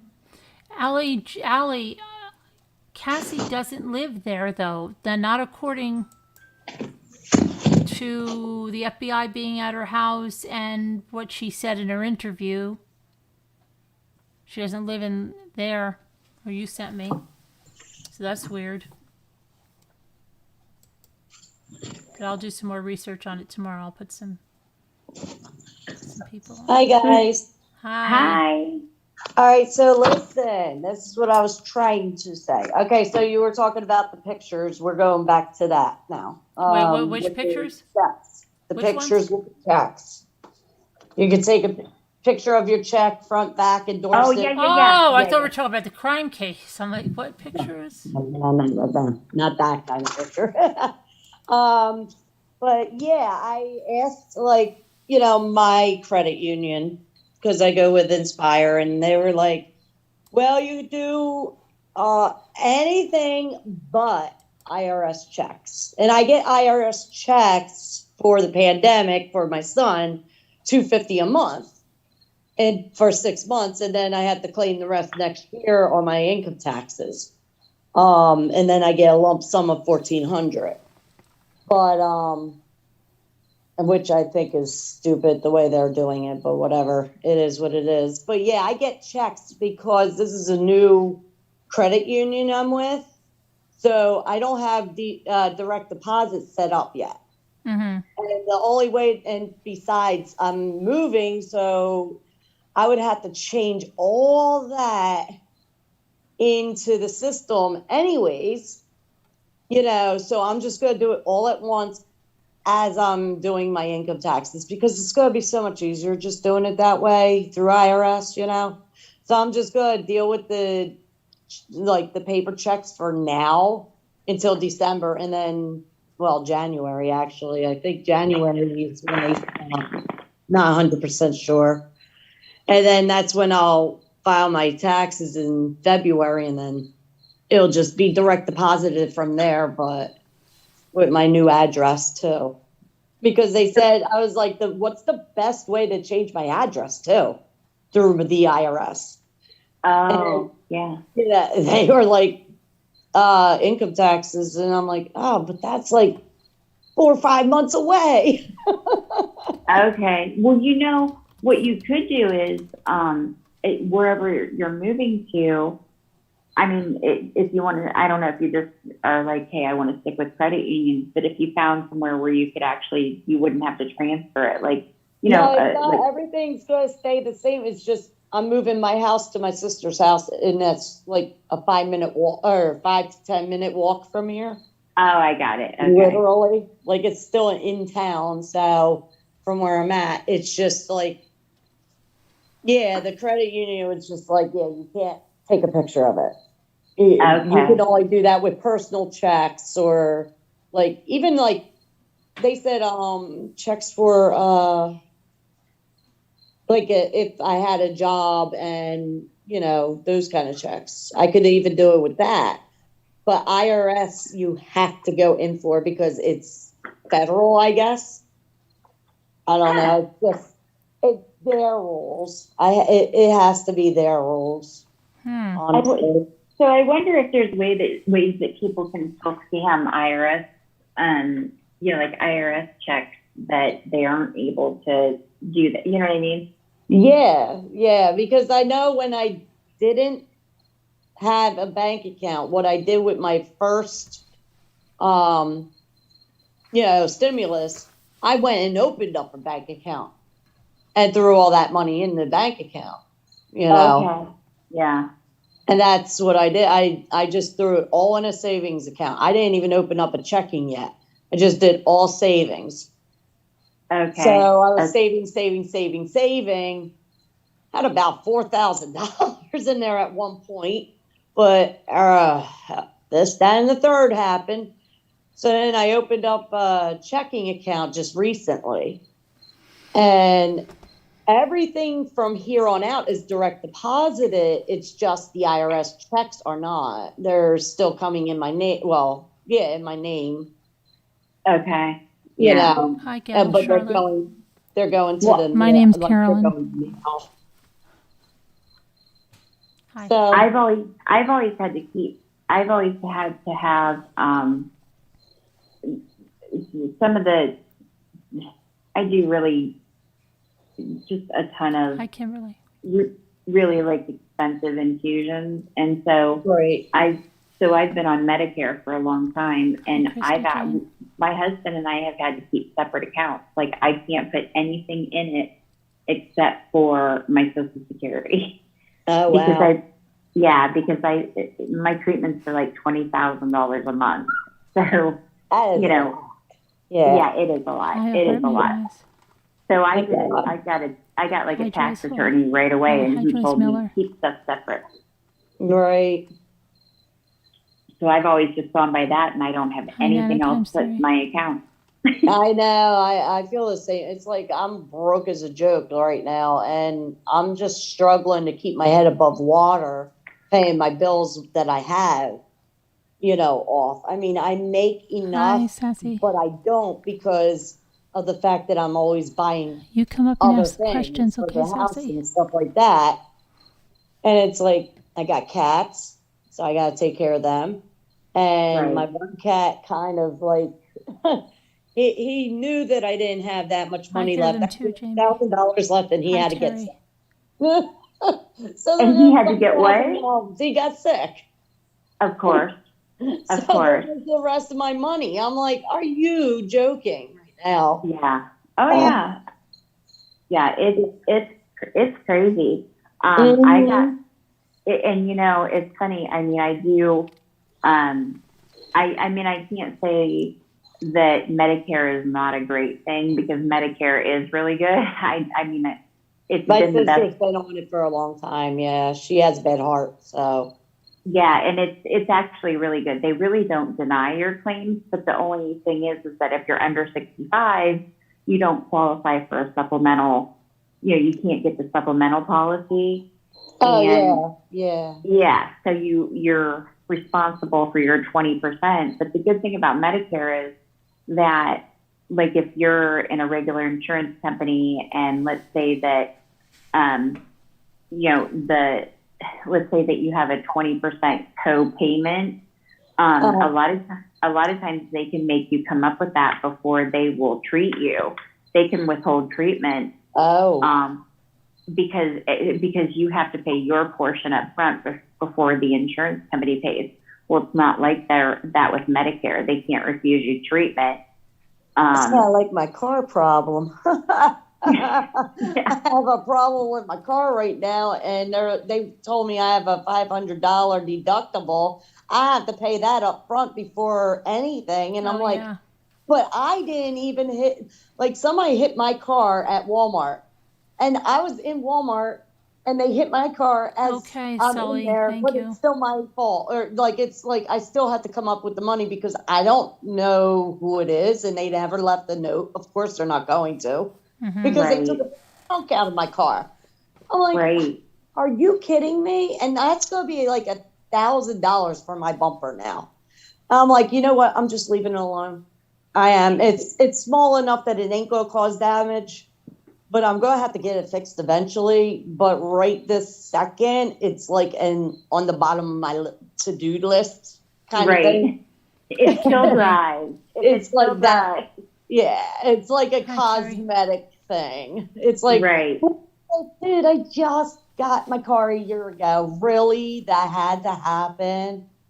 Yeah. So I'm not going near Walmart for a while now, to say the least. I'll go to Giant.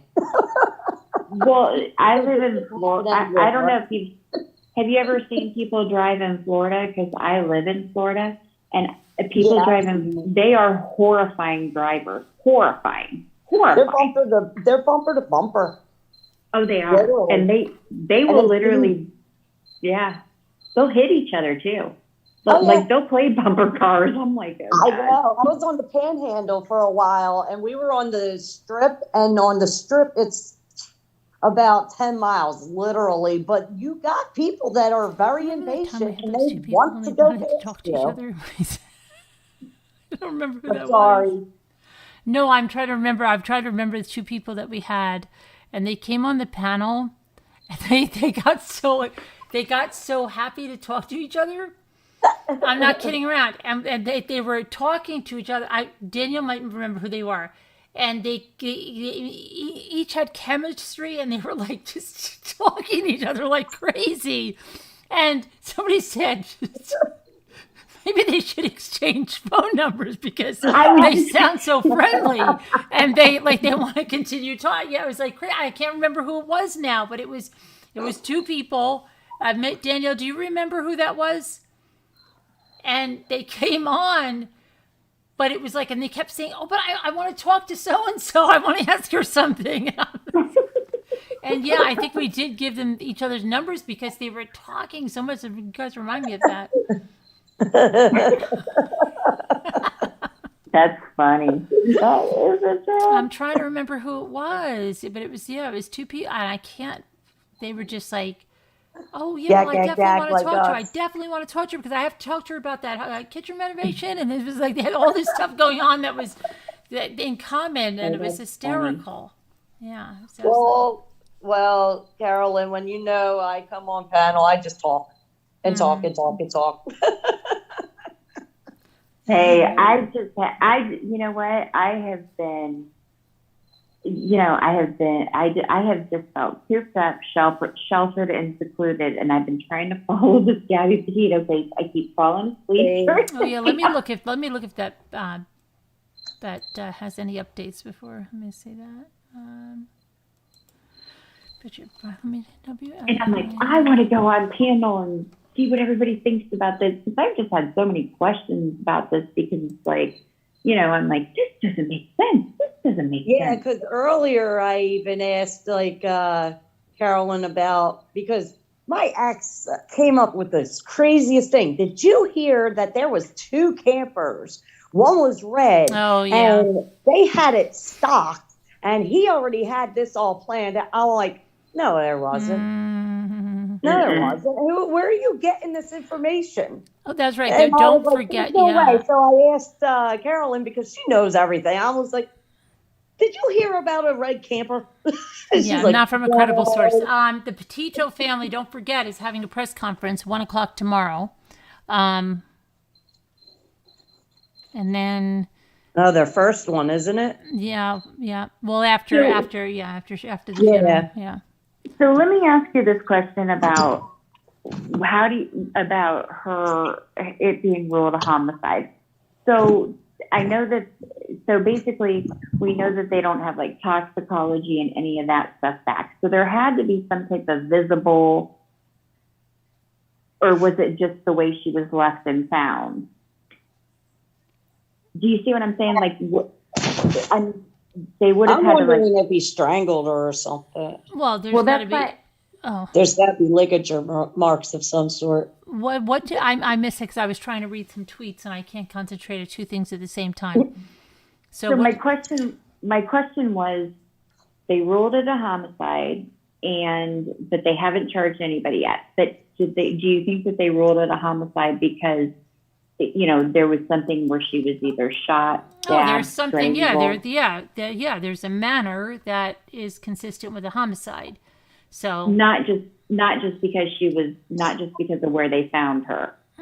No, because of the manner. Yeah, there's something that's consistent with her, not being a natural death and not being a self-inflicted. Yeah, that's why I wasn't sure.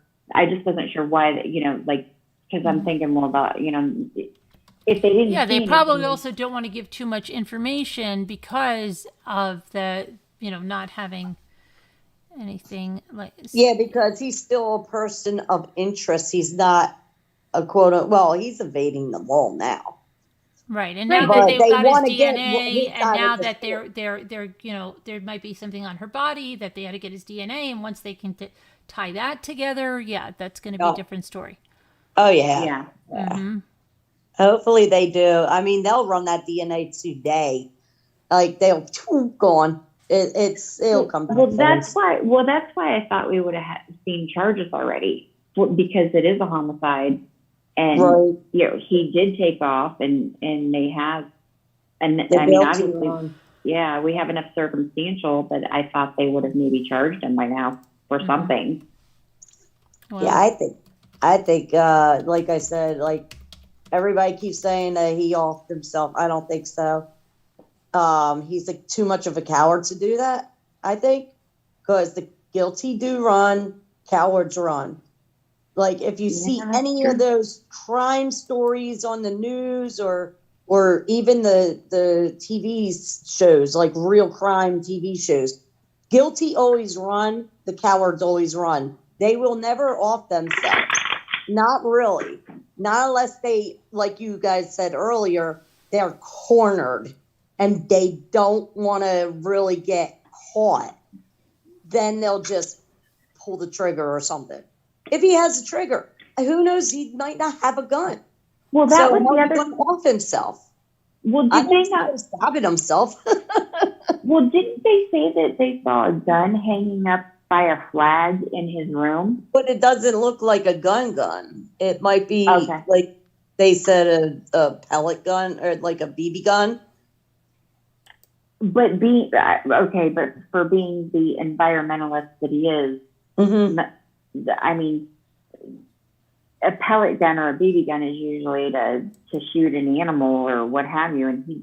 And he won't even drink out of a plastic water bottle. So I just don't see him off in the chipmunks like freaking Morpheus. Right.